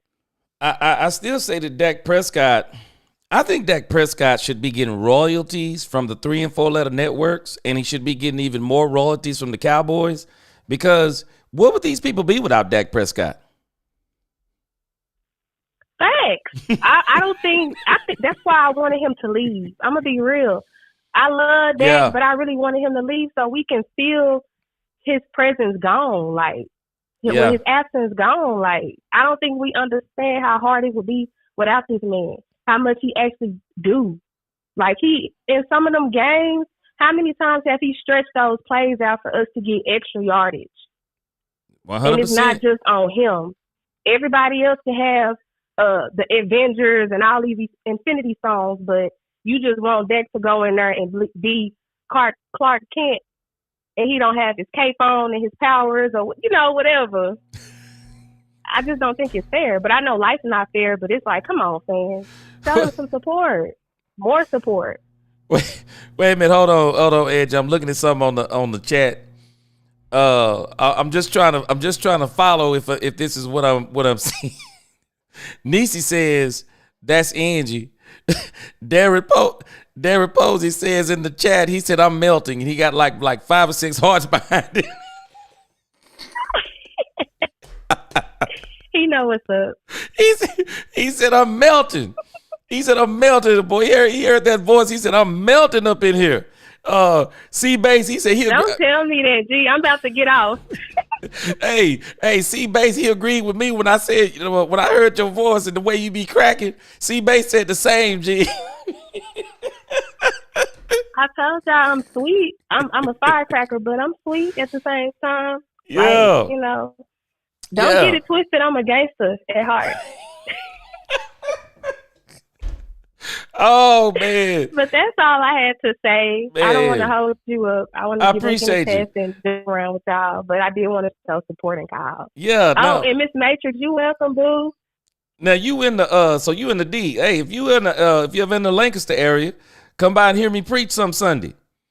I'm over at Cold Springs Church of Christ. Mesquite. Oh, okay. You down the street. Okay. Yup. Don't forget, Cold Springs Church of Christ in Lancaster, Texas. You come on over. You think I be on it on these Cowboy shows? You come and hear me preach. Ask Terrell about it. Ask Roderick about it. I got you. Hey, I look forward to it. Hey, we're gonna all have to meet up at some games. Yeah, for sure. Look forward to hearing from you again. We do. For sure. All right, then. Okay, you take care. All right, later. All right, guys. So we got another caller. I'm telling y'all, it's funny to match the faces. I mean, cause Niecy, she come on here. I think she gonna be hard, and Niecy sound like she's some office manager or some professional, something like that. So now we got Angie the Rebel Chicks on here. She come on here. She says she 31. She sound like she like 17 up in here. But Derek Posey, he said I'm melting. Derek Posey said I'm melting up in here. I hear you, my brother. All right, let's get another call here. We got one more call here. All right, you in? Who we talking to?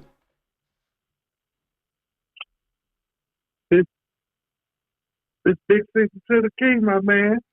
All right, say it again. It's Big C from Tennessee. Oh, I got you, Big C from Tennessee. Hey, man, when I saw that Tennessee, I said, Big C Tennessee, I hear you. Well, hey, man, welcome to the show, man. What's going on with you? Man, look, I've been watching YouTube a long time, man. This is my first time ever doing a call-in show. Anybody hearing my voice, man? They've been seeing me on other channels, man.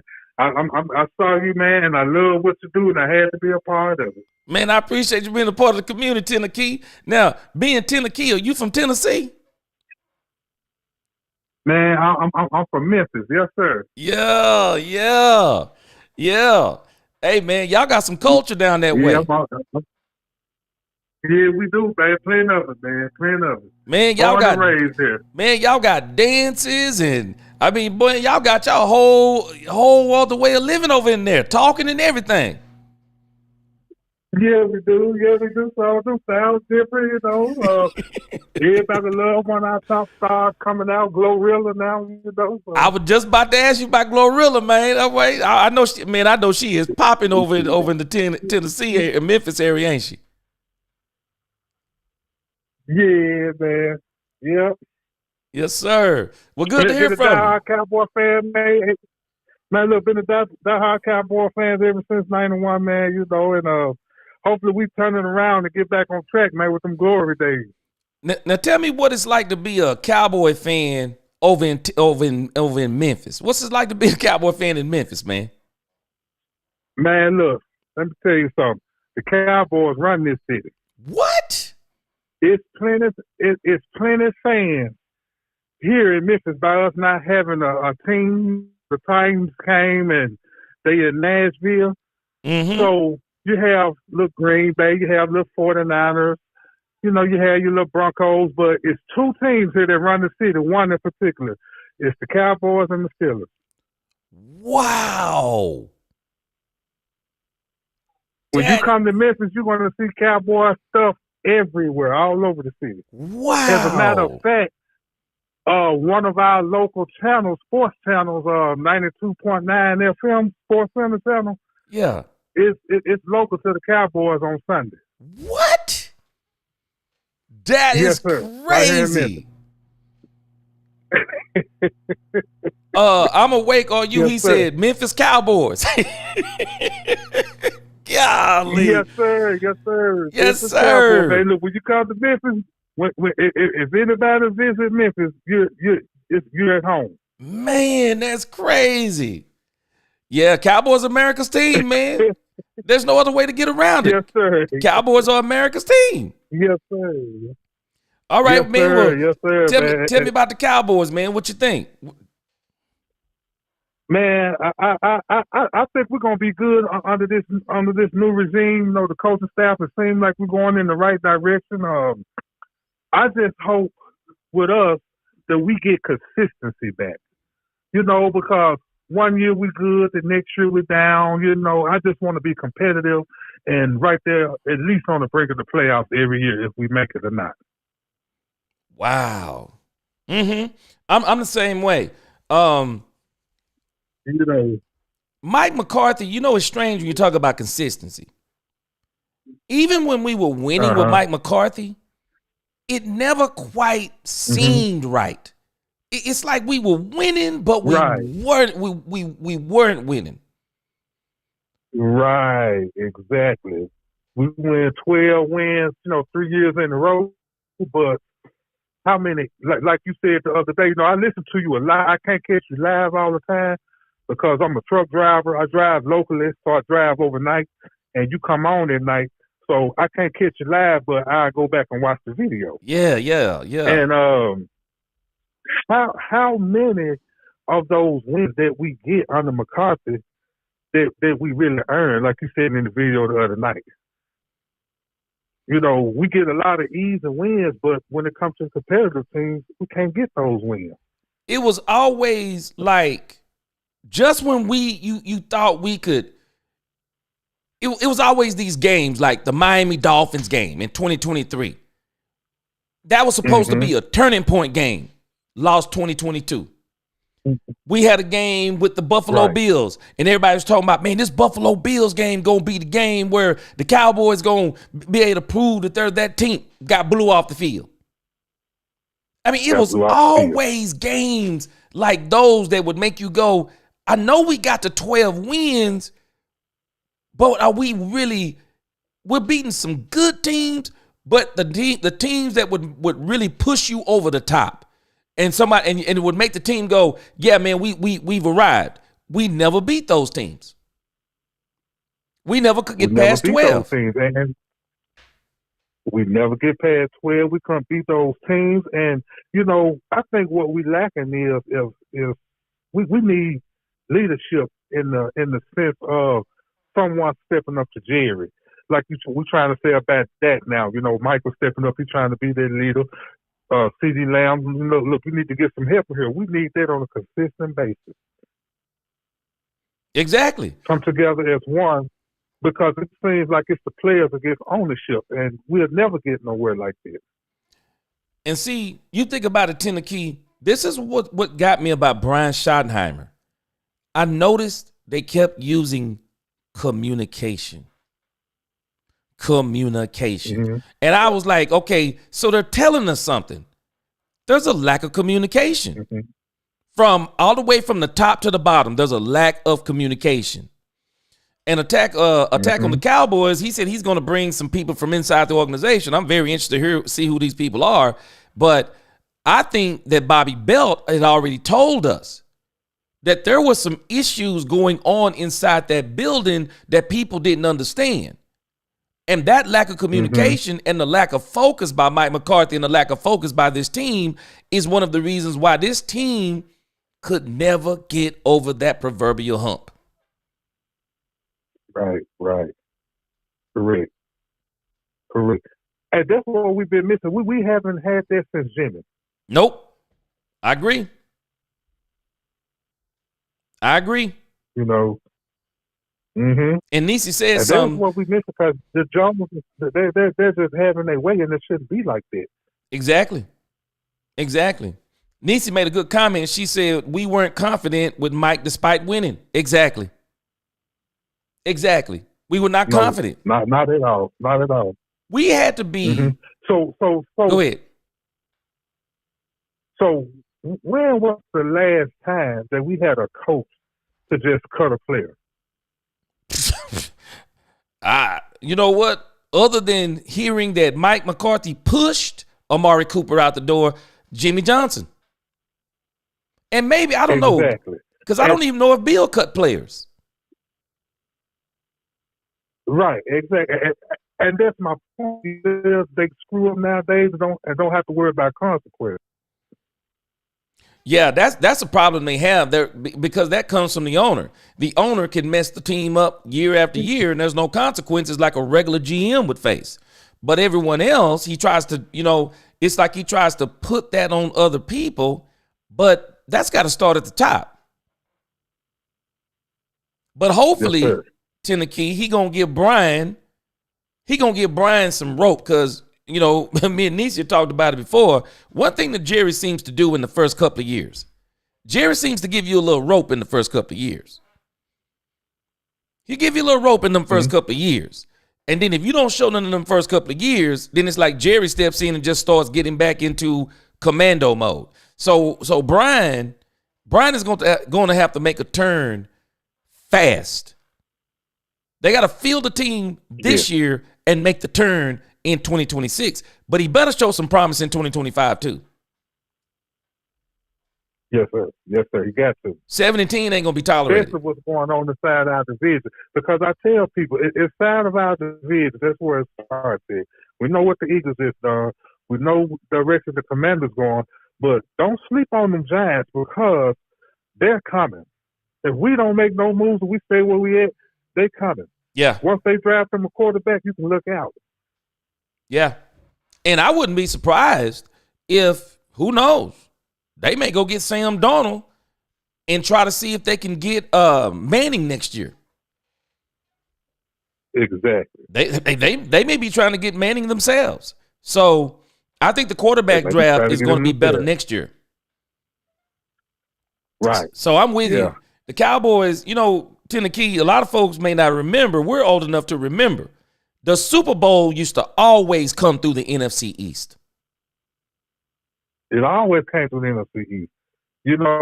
So for example, in the early 90s, our whole division, except for the Eagles, and I hope some Eagles fans over here watching, won the Super Bowl. Yeah.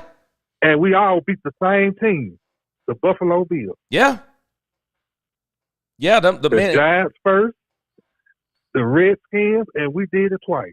The NFC East was a beast. The NFC East was a beast, for real. The Super Bowl used to always come through the NFC East. And at the rate we're going right now, well, we had the Commanders and the Eagles in the NFC Championship game. So it looks like, again, the Super Bowl is about to start coming through, even though I think if Detroit gets healthy, I think the Eagles might have had a different – it might have been a little bit different for the Eagles had the Detroit Lions been healthy, because the Detroit Lions defense was decimated. Yeah, they were. Yeah, that Lions defense was decimated. I believe so, too, with them. Mm-hmm. I mean, they were literally playing with Walmart cart grabbers. I mean, they didn't have nobody play. I mean, they were literally going to the grocery store finding people to play on Sunday. It was that bad. So I know. I tell people. Hey, but look though, we did the same thing that year. We were going to the grocery store grabbing players. The year we had, who was that? We grabbed Blaine Gabbert. Oh yeah, the 4th-string quarterback against the Steelers that year. It was just that bad. We've had years like that too. And that's why I tell people about winning the Super Bowl. It's not just about being a dominant team. You need luck and you need health. And sometimes you get lucky because another team gets hurt. They get star players, maybe their quarterback. For the Commanders and more so the Eagles, Dak Prescott was hurt. So the road through the NFC East was a whole lot easier. You only had to worry about the Commanders. Yeah, well. But if you'd have had Dak Prescott healthy, you'd have been worried about the Commanders and the Cowboys, which could have been 2 potential losses. So when you start looking at it like that, you need some luck, you need some health, and you need a great team. And they got all 3 of them this year. They got lucky. They were great, and they had health. So you need that to win championships. You need all 3 of them. Yeah, all 3 of them. So, Tennessee. All we got to do is spend a little money and free agency. That's all we have to do. That's it. I'm with you. You got to spend to win. It take money to make money. Mm-hmm. So, hey, I appreciate you, Tennessee. Yes, we got a couple more calls, so I'm going to get to them. And then, hey, I look forward to hearing from you more in the future, my brother. All right, my man. Same here. All righty. Appreciate you.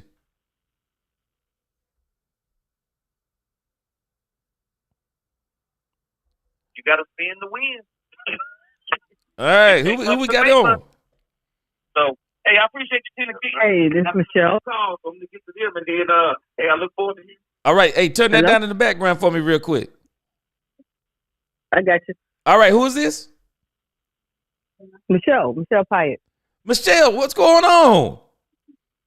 What's going on? How you doing? Good. Hey, good to hear from you. Good to hear from you too, man. I just want to let you know I enjoy your show.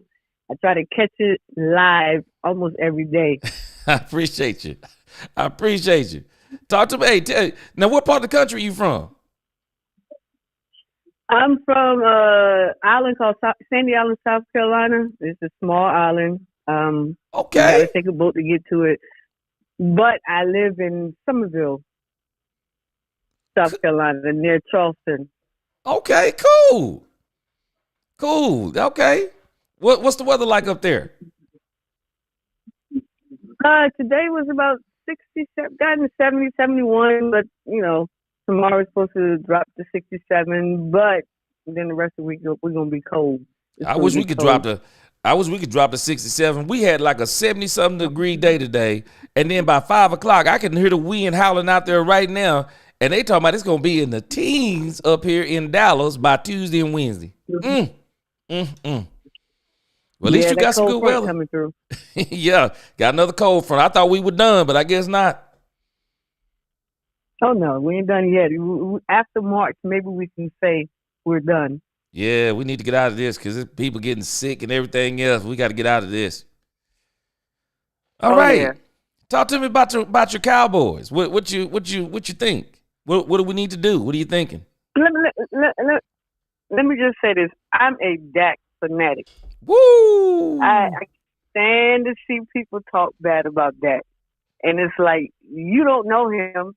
I don't know him, but I know I see I see the potential. I see the promise. He's a great quarterback. If we can, oh yeah, great quarterback. We just gotta get Micah to shut up for real. Yes. We gotta get Micah to shut up. I think Micah. I call him. I said a little boy or a young boy in a grown man's body. Woo! Yes. And I don't think he thinks when the question is asked.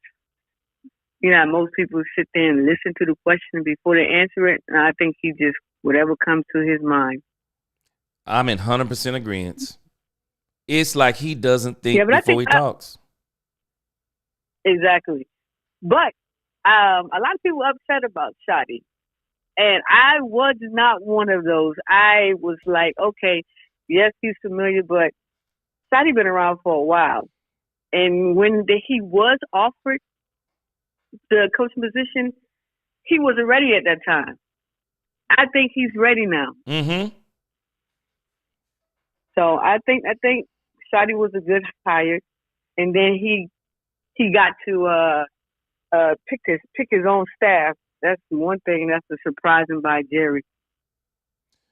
You know what I find to be impressive? He interviewed. Now, I'm not sure he picked all of them, but he had a hand in picking quite a few of them. But the thing that I'm impressed with, he interviewed all of them. Exactly.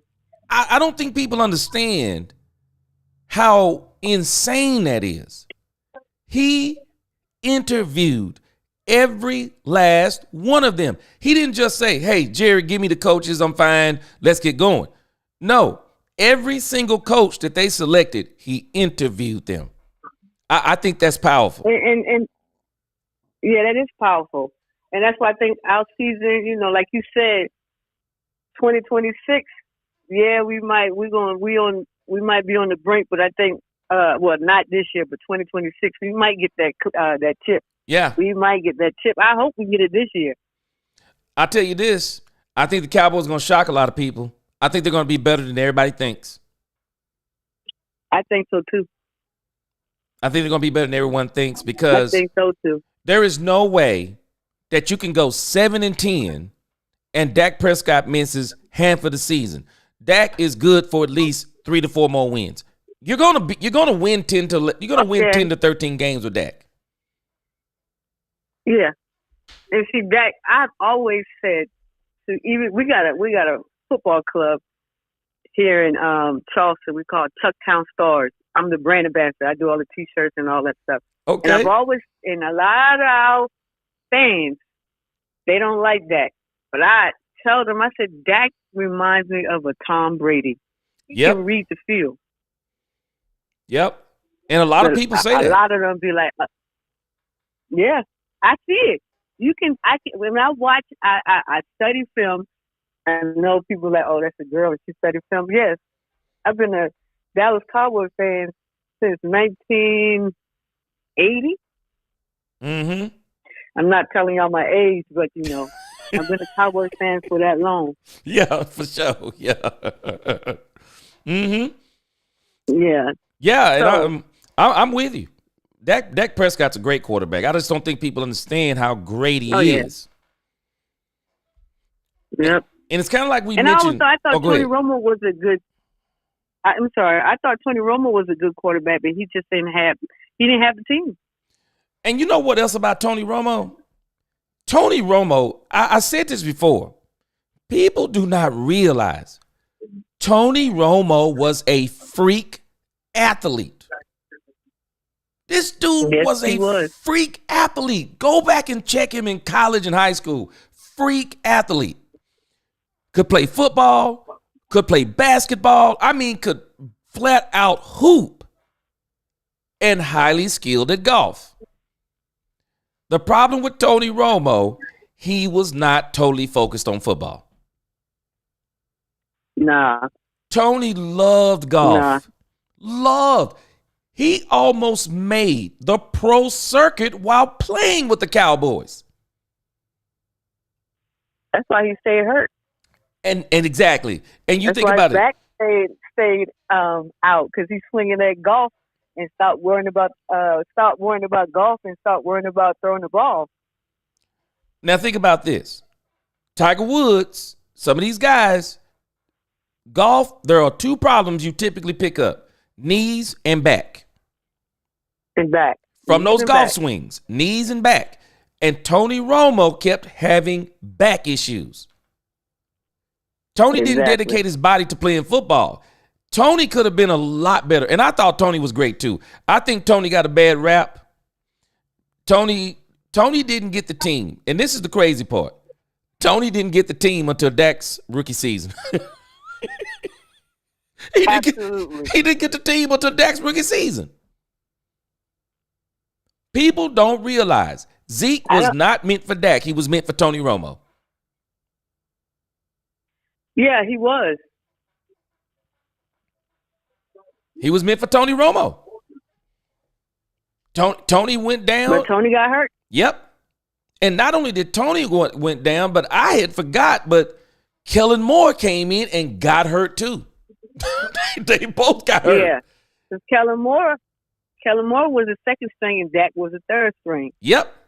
They both got hurt.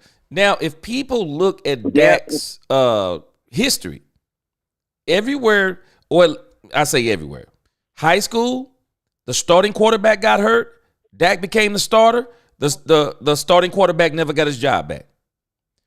College, if I'm not mistaken, the quarterback got hurt or something to that degree. Dak comes in. He never comes in again. Dak's the starter from that point forward. Comes to the pros, Tony Romo get hurt. Dak Prescott's the starter. Tony Romo never got his job back.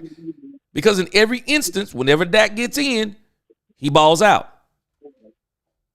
Exactly. He's a great quarterback. I saw the potential in Dak. Yeah, go ahead. Yeah, I saw the potential in Dak in his preseason. I said, oh, shoot.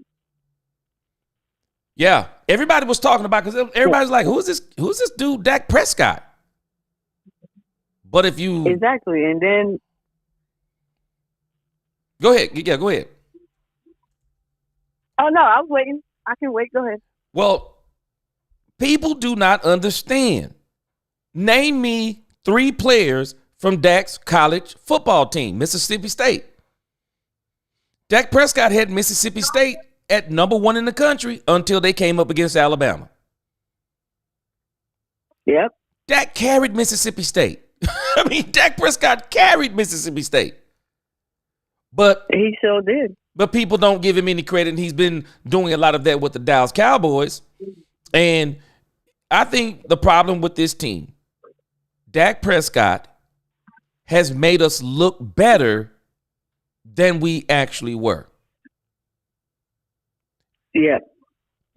And we put so much on him, but then we get mad because then when we put so much on him, no one else is performing around him, and it's all on him, and then we're disappointed because he basically can't beat a team by himself. Yep, and that's what I tell everybody. I said, Dak is not the only player on the team. Last I checked, football was a team sport. Our defense was on a milk carton somewhere with the word lost underneath every time we go to the playoffs. And the main person that we want to show up doesn't, Michael Parsons. Yes. I would love for Michael Parsons to be one of these defensive ends that takes over games. I mean, in the biggest games, take it over. Sack the quarterback. Get a strip sack fumble. Run it in for a touchdown. I would love to see that in the big games. I don't want to see it against these sorry teams like the Carolina Panthers. I want to see him show out on the biggest stages. Somebody said this last night. You tell me what you think about it. The Cowboys in the danger zone with Micah Parsons. Micah Parsons, to me, I believe so. You think about this, and tell me what you think about it. Most of the time when we see a player in a contract year, they have an insane year. They'll have an insane year because they see that money on the horizon. I mean, they will literally have a crazy, insane year. Well, Micah Parsons is up for a deal. Yeah. And we haven't even seen an insane year. So he's going to ball out. Well, think about this. But he's going to get the deal before he even balls out. So will he ball out if he gets the deal? That's the scary part. Because someone said last night in the chat, and I thought it was very interesting. They said once Micah gets that deal, there'll be nothing the Cowboys can do to control him. He'll be even more out of control with some of the things he's doing off the field. And I thought that was pretty interesting because, like I said, most of the time, players ball out before they get the deal. But Micah Parsons has already made it clear. He's not playing on the fifth-year option. He's made it clear whether everybody realizes it or not. He said if he don't have a deal, he will not. He'll show up to training camp, but he will not practice. And I believe that because to me right now, I think Micah is more into his podcast. Mm-hmm. If you think about it, because now he got an audience now. Yes. Like, where did that come from? Yes. Where did that come from? And I believe Micah, if he doesn't get the deal like he said, he will say he won't play on his. But Micah is shooting his own self in the foot. That's the thing. Micah need to stay out the media. I mean, I don't mind that he got a podcast. I told I don't know if I put it in your comments. I told a lot of people that the NFL today, if you think about it, it's not a team sport. It's more individual. Yes. Let me see what I can do and what kind of money I can get. Forget everybody else. Yes. But don't you want it to be a team? You want the team to build you so you get this money and you come back and help? But today in the NFL, if you look over the NFL and look over the league, a lot of people is about self. Yeah. And you think about this, and then I'll give you the last comment. You think about this. Everybody is trying to be on the jock of the Philadelphia Eagles and talking about we need to do what they did in free agency. Actually, what the Philadelphia Eagles are doing is not new. They didn't do anything new. We can go all the way back to the Tampa Bay Buccaneers. They did the same thing. They brought in Tom Brady and Antonio Brown, and they tore the league up. You see this happen almost every year. Someone goes in free agency, they get a player that'll take them over the top, and they win. The Philadelphia Eagles didn't actually do anything new in that department, and I don't understand why people are saying this. But the one thing I will say in what you and I are discussing, Philly is a throwback in a sense because they played like a team. I mean, they literally played like a team. A.J. Brown came out running his mouth. They got it together in-house. They didn't take it to the media. They dealt with it in the house. And I hope the Cowboys would do that. As much as I want Dak to come out and like Troy used to do back in the day, go on the sideline, curse the coaches out, curse the players out for not protecting him. Because once that $1 million line, $100 million line left, and he had no protection, and Troy was average at best. And I think that's why he retired early, because he was getting too many concussions and stuff. But as the Philadelphia Eagles, like you said, they're not doing anything different. They built a team around Jalen. Yeah. It's actually not new. The Rams did it with Matthew Stafford. No, it's not new. Absolutely. I mean, we're acting, people are like, man. Go ahead. No, go ahead. Yeah, I mean, people are acting like, yeah, the Cowboys. No, I wanted the Cowboys to see the Eagles so that they would get the mentality of, okay, we need to build a team around Dak. But as far as building a team the way they built it, it's actually not new. People been doing it. Been doing it since the 90s.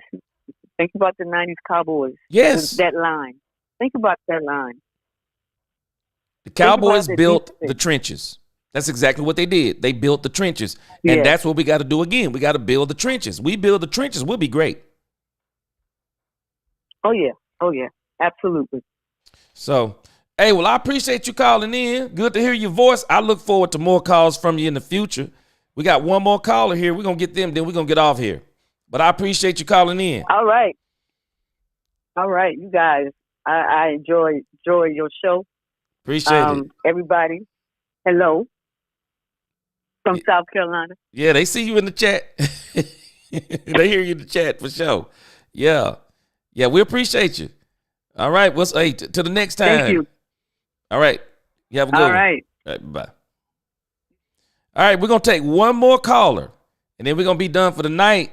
But this will be a regular part of the show. This will be a regular part of the show. And for some of you night owls, don't you worry. I am going to go back to start doing the late night show. I just don't know. Probably can only do that 2 days a week because I be sleepy when I do that late night show. For some reason, my sleep got back right, and now I can't stay up late. All right, this is the last caller. Let's go.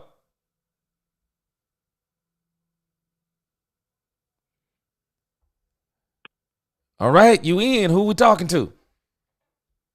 What's going on? This Delta Roots. What's going on? Can you hear me? What's going on, Roots? Yes, sir. What's Yeah, up? I'm originally from Meridian, Mississippi. Yeah. And, I live in New Orleans right now. Oh. So I live in New Orleans, 37 years old. You know, I've been a Dallas fan all my life. Did you go to the Super Bowl? So, yeah. No. I mean, I've seen it from the distance outside, but I ain't go there. It was crazy. Everybody said it. Okay, and tell me this. It was cool. Did you go like what they call it? Radio row and kind of walk around, do any of that stuff? No, I didn't do all that this time. I just spent time with my son. Okay, that's always good right there. Now you'd have went down the radio row. Yeah. You might would have been down there fighting though, because somebody said them Eagles fans. Somebody said them Eagles fans took over down there, man. Oh yeah, the Eagles everywhere. They Eagles pretty bold now. They winning. Yeah, you know I'm in New Orleans, so you know everybody's a Saints fan. So it's not like Memphis. It's not like a lot of Dallas people down here. So yeah, you know you got people. You got like Atlanta Saints. Nobody like Dallas. I'm like, we're not even in y'all division. Yeah, people hating on Dallas. Yeah. I tell you what, man, you and a few of these other callers, man, Rebel Chicks and some of y'all, boy, y'all got me encouraged, man. You 37 years old. You a 37-year-old Cowboy fan, man. That's amazing.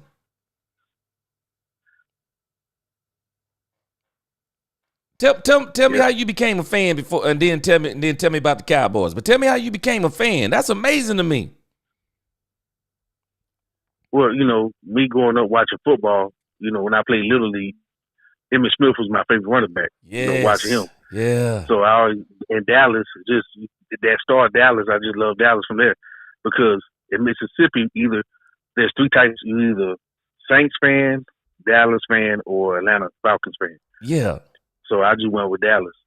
And even when I was like in middle school, junior high, that was my 2000s. They wasn't winning, but I was still walking with them.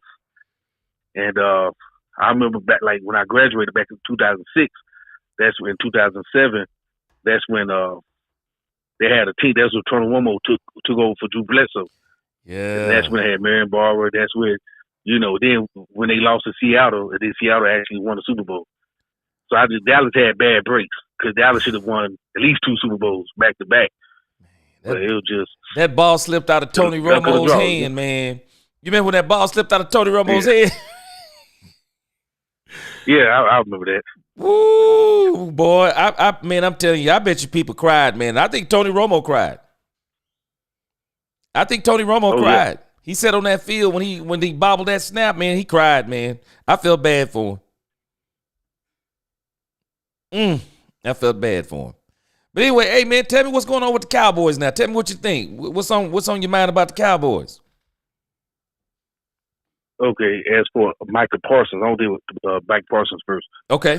I think he need to be the outside linebacker, not DN. He's not built for a DN. So in that position, he's overrated, in my opinion. Yeah. He need to be an outside linebacker with Overshawn because he's great. He's kind of a player that I'm looking for him this year to do great things. Overshawn. And then the DN, we need to get somebody for that position. Before as Micah, he got too much speed. He can just going after the quarterback. That's not his style. Because if you look at DeMarcus Ware, that back in the day, I think DeMarcus Ware was built for that, and I don't think he's close to DeMarcus Ware back in the day. So I think outside linebacker play the field, and you could probably get a lot of picks because that's where the middle, that's where the soft zone at. That's my opinion of it. And then offensively, just build around that. I like big physical running backs, like 6 foot, 6'1". Like Omari, I like Omari over Genty. That's why I like get Nick Chubb because Nick Chubb last year he had 1 year he signed for like $2 million. I like that's it.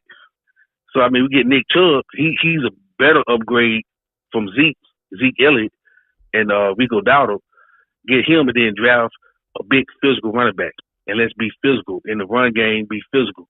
That's how because if you remember back in the day with Marion Barber, what happened in the fourth quarter?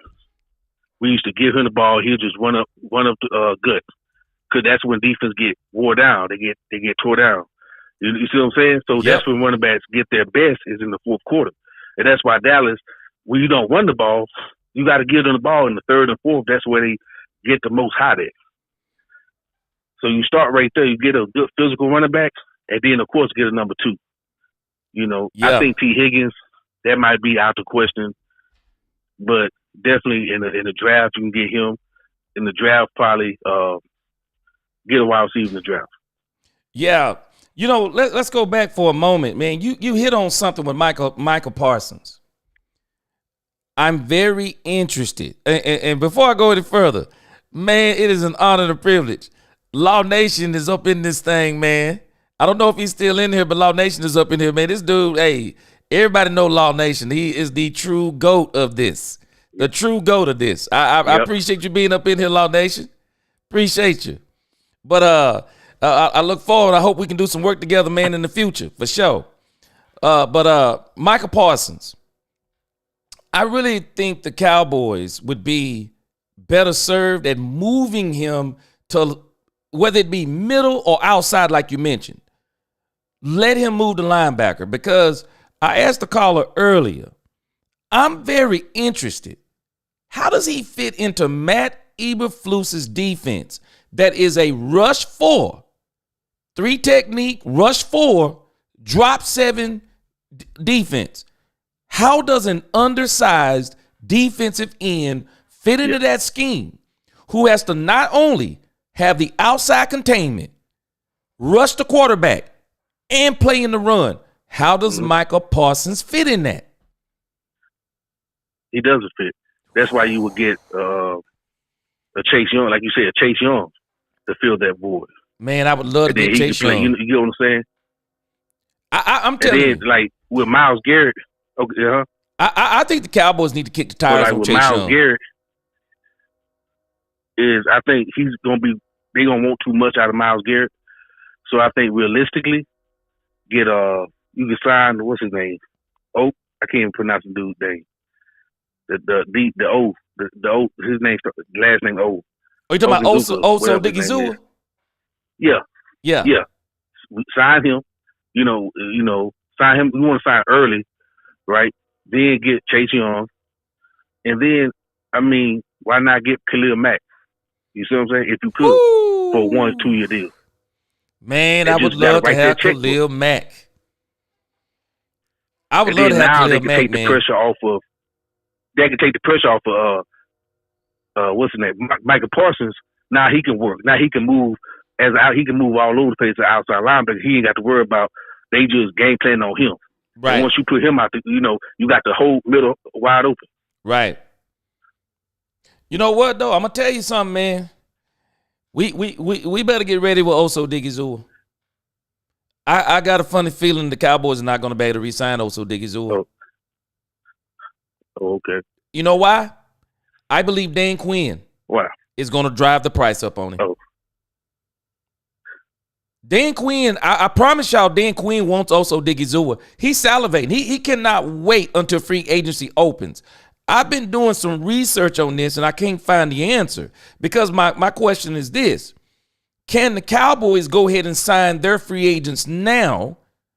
But I'm assuming that they can't, because from everything I've seen, you can't now. I guess because you've waited so long, you can't sign anybody. I mean, unless somebody can tell me something different. I've been trying to research this because I've been wondering, why haven't the Cowboys signed Michael Parsons? If they can sign him, if they can sign Oso Digizua, why haven't they signed him? Why not go ahead and sign Kavontae Turpin, Brock Hoffman? Why let these guys hit the free agency date and let other people start talking to them? Because the moment you do, exactly, price going up. Price going up. And this what the difference between, Yeah, go ahead. Yeah, because I know like Philadelphia Eagles, they general manager, they signed him early. Yeah. Before April. Yeah. They get them done. So, I think the Jones, for whatever reason, that's not good continuity. That's not, you want to get everybody happy and signed so they get OTAs with, training camp. So, it could be on one cohesive unit instead of just trying to, I don't get the logic, what they doing. Signing guys late. You know what? That Jerry Jones did something terrible last offseason by letting Michael Parsons not come into training camp, signing him way late in, August, messing around. Michael Parsons didn't come to the voluntaries. They messed up all the chemistry by letting Trey Lance dance all up and down through the doggone facility, dealing with this whole contract issue with Dak Prescott. They destroyed the continuity of this team. They destroyed the continuity. And that's nothing. Go ahead. Yeah. Like when you say that about Michael Parsons, he didn't, that's what, what's the name was talking about? Darren Woodson. What that? Yeah, Woodson. He was like, you got to want it. You know what I'm saying? Like Dak Prescott out there.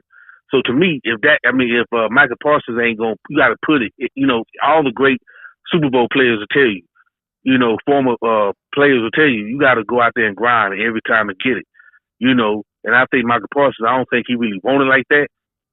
And so, I don't know if signing him going to be good or not. I don't know if it's going to be worse. Is he, I don't know. Because to be honest with you, I mean, if you could trade him for a first, right? Yeah. And you can get a top 3 with Micah, why not get Abdul Carter? You know what? Abdul Carter, I think well, tell me what you think about this, because Warren Sapp don't think nothing of Michael Parsons, nor does he think anything of Abdul Carter. Warren Sapp don't want neither one of them. I know he don't like Michael Parsons. I know. Hey, let me tell you something, man. I know Abdul, he more built like a DN. Yeah. Because I'm going to tell you something, man. I believe what Warren Sapp did and said about Michael Parsons was well calculated. He told people exactly what he thought about Michael Parsons. And it's like he'd been thinking about it, bro. Like he had been, like somebody had asked him this before and it had already been a conversation. Yeah. Because he knew his stats. He was like, yeah, he gets 15 sacks a season. He's like, what? You better go check that again. It's like I checked it. He didn't get 15 sacks. Nope. We showed it on the channel. He hadn't got 15 sacks a season. He hasn't gotten 15 sacks a season. But let me see. Somebody in the chat. I'm awake said in the chat. I thought this was a great comment. He said that Michael Parsons doesn't want to play linebacker. And that's exactly where I am too. That's why I'm very interested. What is he going to do with Matt Eberflus? Yeah. Because I just don't see, how does he play defensive end in Matt Eberflus's defense? Yeah, well, his brother that was on the AOC channel, he was like, well, it's coaching scheme. So what you think about that? You think it's the defensive coordinator is not putting Mike in the right position? Man, let me tell you something. Dan Quinn.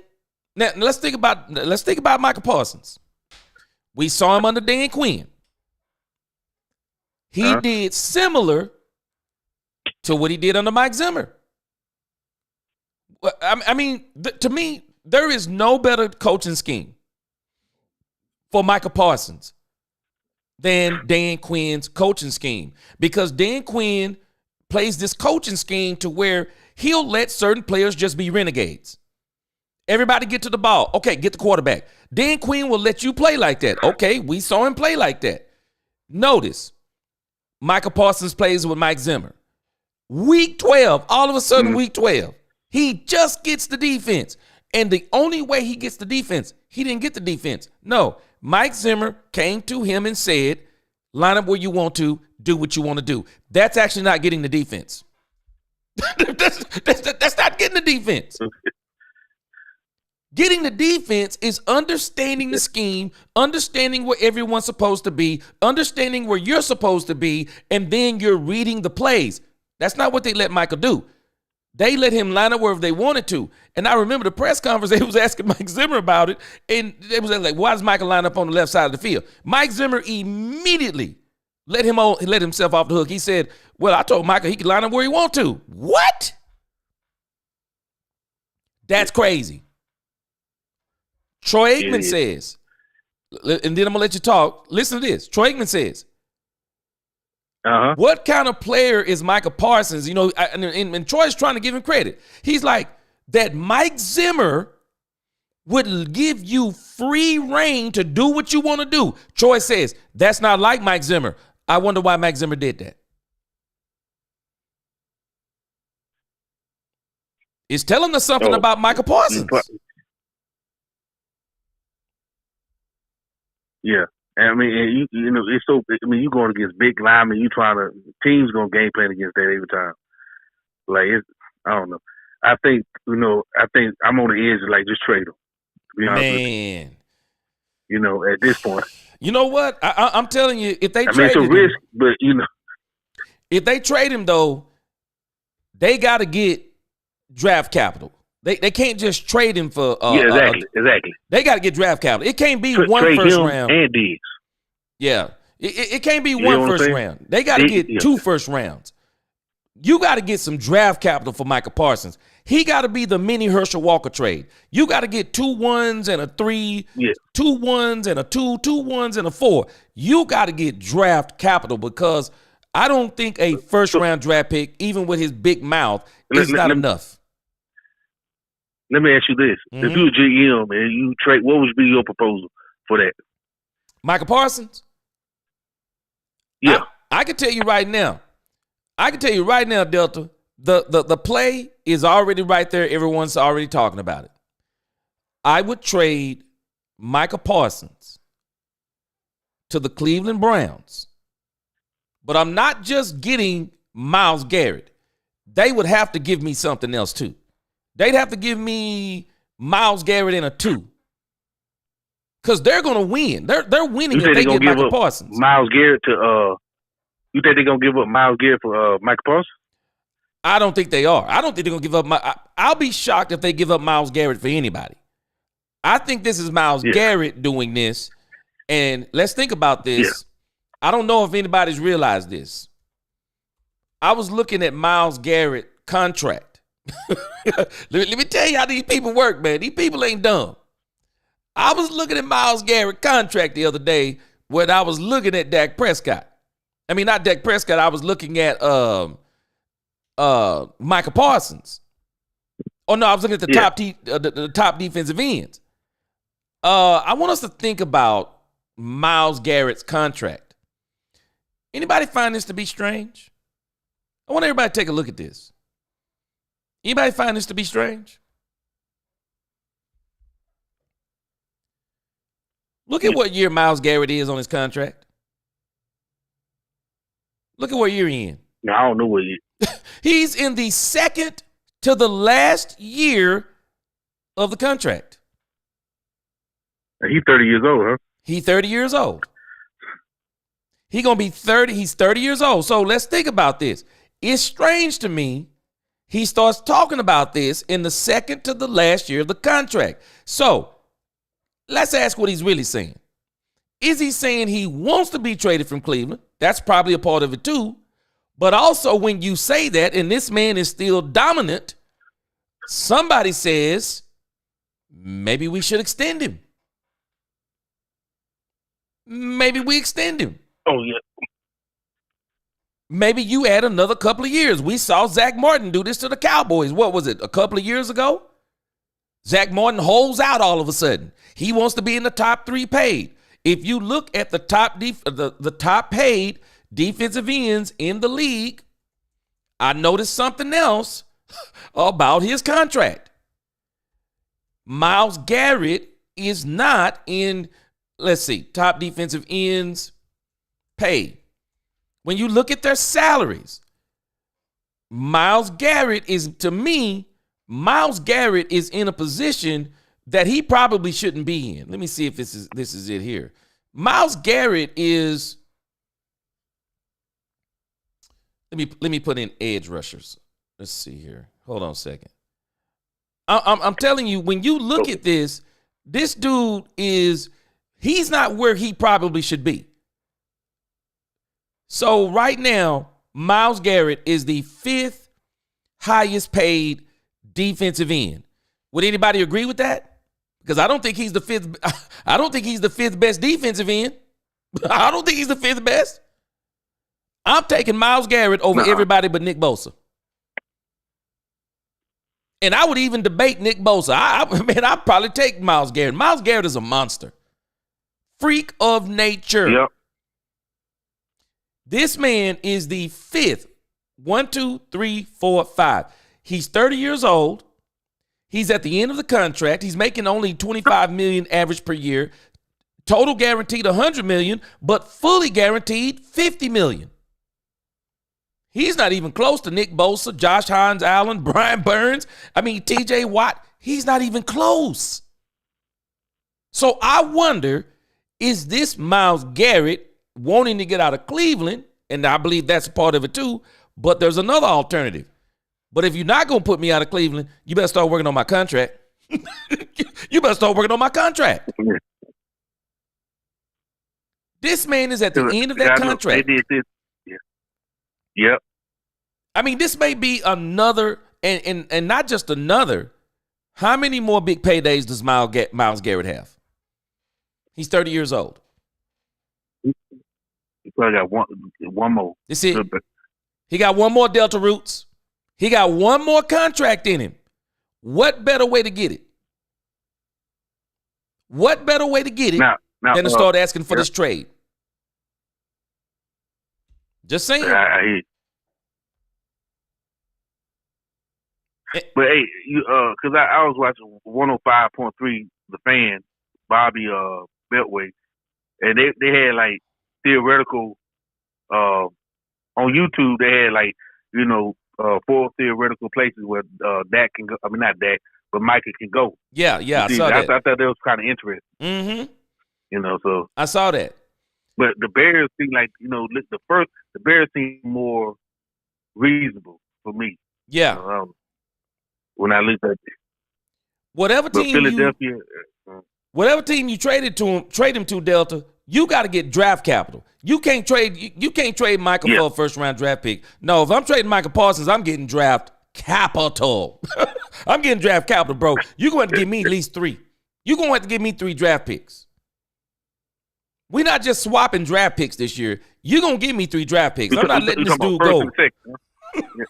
I'm not letting this dude go for no 2. I know he's a headache, man, but you know what? Sometimes you can take ibuprofen for those. I'm not letting this dude go for nothing. Because you think about this. Whoever gets Michael Parsons in a trade, they win. Yeah. He's a fifth-year option. He's on a fifth-year option right now. So if you trade him, you really only paying the fifth-year option in a sense. Then you get to negotiate a contract with him if you want him. So, man, the Cowboys, I got to get something for Michael Parsons. I ain't just trading this dude for a voodoo doll. I got to get something. But, you know, again, I like what you said, too, about Nick Chubb. I mentioned him before. I would love for the Cowboys to get Nick Chubb and still go get if Ashton Genty is there. And if Ashton Genty isn't there, and this is because I don't think the Myles Garrett trade is going to happen. I would love to see Genty and Chubb in the same in the same backfield room or the same running back room. Nick Chubb, I don't know what the Cowboys are going to do with Deuce Vaughn. I'm very interested to see how can Brian Schottenheimer get him involved into the play, into the game. I'm very interested in that. But if you could get Nick Chubb and Ashton Genty or Nick Chubb and Omarion Hampton, oh, man, you got a crazy running back room. You got a crazy running back room. I would love to have it. And, you mentioned T. Higgins. Boy, I don't know if y'all seen the clip on Michael Irvin. I'm going to have to get that clip and post a video on it. Boy, this dude. I ain't seen it. Man, this dude, Michael Irvin, went off about T. Higgins because I got to find it, but somewhere it's being said that either Brian Schottenheimer or somebody on the Cowboys said that they don't want T. Higgins. Boy, Michael Irvin went off. He said he cannot put his mind on dumb-ish. And he said that's dumb-ish. If the Cowboys got a chance to get T. Higgins and don't get him, Michael Irvin said that's crazy talk. He said that's crazy talk. Yeah. I'm with you. You know what else? I think that Dak Prescott need to go back to when he was a rookie, like put on that natural weight he had, and just I think he need to run the ball a little bit more. I'm in agreement with you. Just run the ball more. Yeah. He got to put weight back in his body. Like Jalen Hurts. Yeah. See, what Dak did he was good at one point. Yeah. Dak went into this whole nutrition thing, and you can tell. Dak got slim and trim. Okay, that's good if you're going to stand in the pocket and if you fast enough to get away and get out of bounds. But if you're going to try to scramble, run a little bit, man, you better put some meat back on them bones.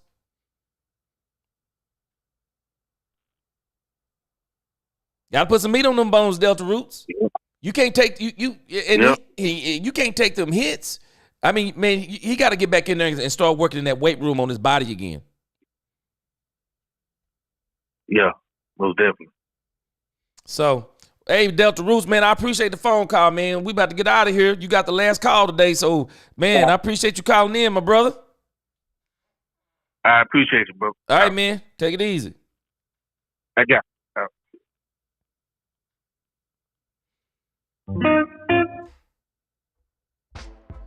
All right, man. Man, let me tell y'all did good tonight. I appreciate it. All you callers, y'all did fantastic. No profanity, I appreciate it. No arguing, I appreciate it. You just made your points, and now you made some great points. Appreciate all just the politeness, man, I just appreciate all of the respect, man. Big ups to all of y'all. Big respect, man. That's the kind of community we want, man. I think this is one of the things we got to change about this Cowboys fan base. We got to get back to understanding who we are, too. We're the fans of the greatest franchise in the world, the Dallas Cowboys. Yeah, I know we hadn't been to the Super Bowl in 30 years. We're still America's team. We've heard from people all over this country so far, and I think we're going to hear even more. Man, they're Cowboy fans everywhere. Everywhere. And so we have to understand who we are, man, and stop letting this media drive us. Stop letting the media drive us with these crazy stories. Man, we have got to be positive about this team. We got to be positive about our quarterback. We got to keep sending positive vibes out there about our team, because I teach my sons this all the time. If you're not going to talk good about each other, who will? I'm doing a marriage series right now, and I've been telling folks, man, if you won't brag on your wife, if you won't brag on your husband, who will? Family got to take care of family. And we need to understand that we are also an extension of the Dallas Cowboys. We're the fan base. We got to talk factual when we're talking about the Cowboys and not let people get us so emotional that we start hating on the team worse than the people who hate the team. No, we're a part of the fan base, man. We're a part of the team. We got to be encouraging. We got to do everything we can to keep putting pressure. Keep putting pressure on the Joneses. I love what the Joneses said. Y'all don't listen to this stuff about Micah Parsons. I love something Stephen Jones said. Stephen Jones have finally come out and admitted. Brian Schottenheimer said it. This fan base deserves a championship. It does. We do. We deserve a championship. We've been with the Cowboys for 30 years, a 30-year drought, y'all. We've been with the Cowboys for a 30-year drought. It is time for us to get us a Super Bowl. It is time. Again, I appreciate y'all. I didn't get all the members calling in. We're going to fine-tune the calling thing. We'll probably do another day or two of members call-ins, but then next week, we're going to open this up to the general public at large. So I got me about 4 moderators, so they'll protect us. But again, I appreciate all of y'all again, man. Let me go read some few comments on the way out, and then we're gonna be done.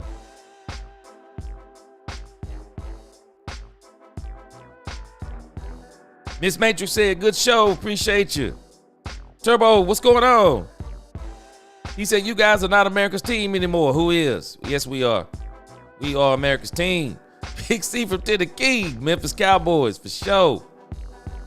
Turbo Duran, enough with the old stuff. We about to bring in the new stuff. Miss Matrix, she said, I appreciate the whole community, no doubt. Turbo Duran, he said, later Cowgirl fans. All right, we'll take that for right now. Chanel said, gee, you know how great we are. It's been 29 years. Philly won a Super Bowl and Philly fans still have our names in their mouths for sure.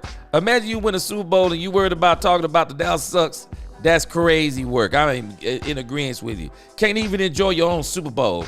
You got to keep talking about the Dallas Cowboys. Telling us. Gabe said, facts, G, preach, brother. Yes. Big C, I hope I catch that next MOD selection. Yes. We're going to get this out to everybody if you're not a member, but I want to let the members have this opportunity first. One of the mods was on it. Oh, moderators. I got you. Oh, I got you. Oh, okay. Big C, I got you. Big C, he said he wanted to be a moderator. Okay, I got you.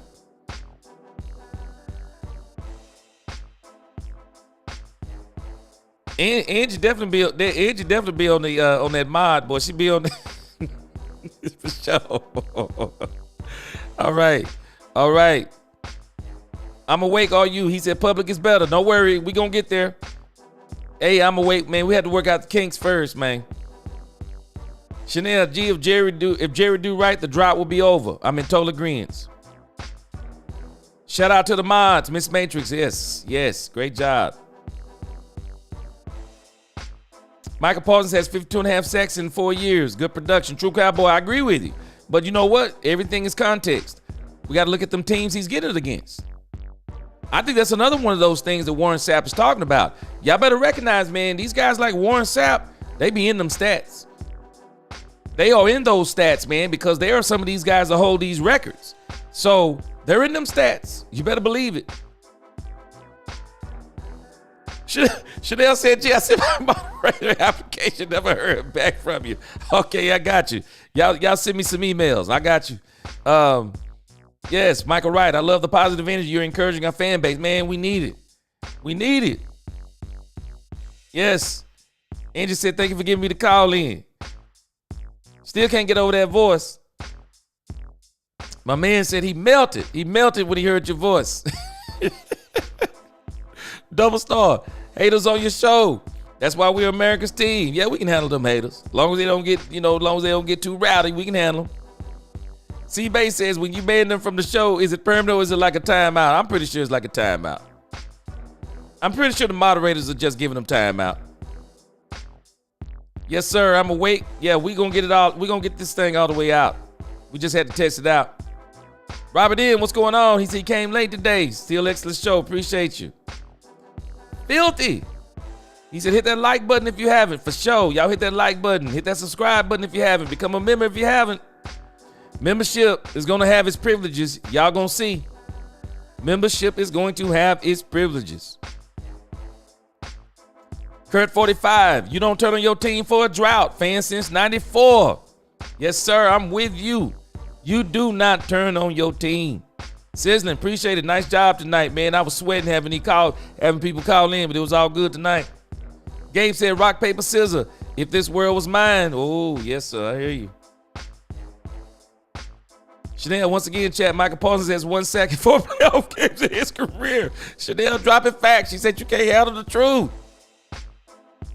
Big C says, love your intelligence of the game, brother. Keep up the good work, and we'll help grow the channel. Oh, man, I appreciate you. Appreciate you. To God be the glory. True Cowboy. Cowboy Nation, stand up. Let the go Cowboys. For sure. For sure. The quest for 6 stars now. Hey, we're going to get it in our lifetime. Y'all don't worry. Dex said, he said, I sit by up in my reference. Yeah, get back with me. You boy, y'all killing me. Y'all send me them emails. James, I'm with you. We're going to be way better next year. I think we're going to be better than people think we are. And I think we're going to talk about that schedule this coming week, because there's some people who don't believe we're going to win. Man, we're going to win this year. And I'm telling you, we're going to get double-digit wins. No doubt about it. We're going to get double-digit wins. Purple Soul, what's going on? Look forward to hearing from you on the call-in the future. Real Daryl, fire chat once again. Yes, sir. Make sure you call in the next show. Yes, sir. C-Base got to call in on the next one. Yes, yes. And matter of fact, hopefully we're going to do that. We're going to do that call-in show again tomorrow. This was a good section. I appreciate it. All right, guys. Until the next time, appreciate you all. Until the next time, let's talk Cowboys and we talk facts. Peace.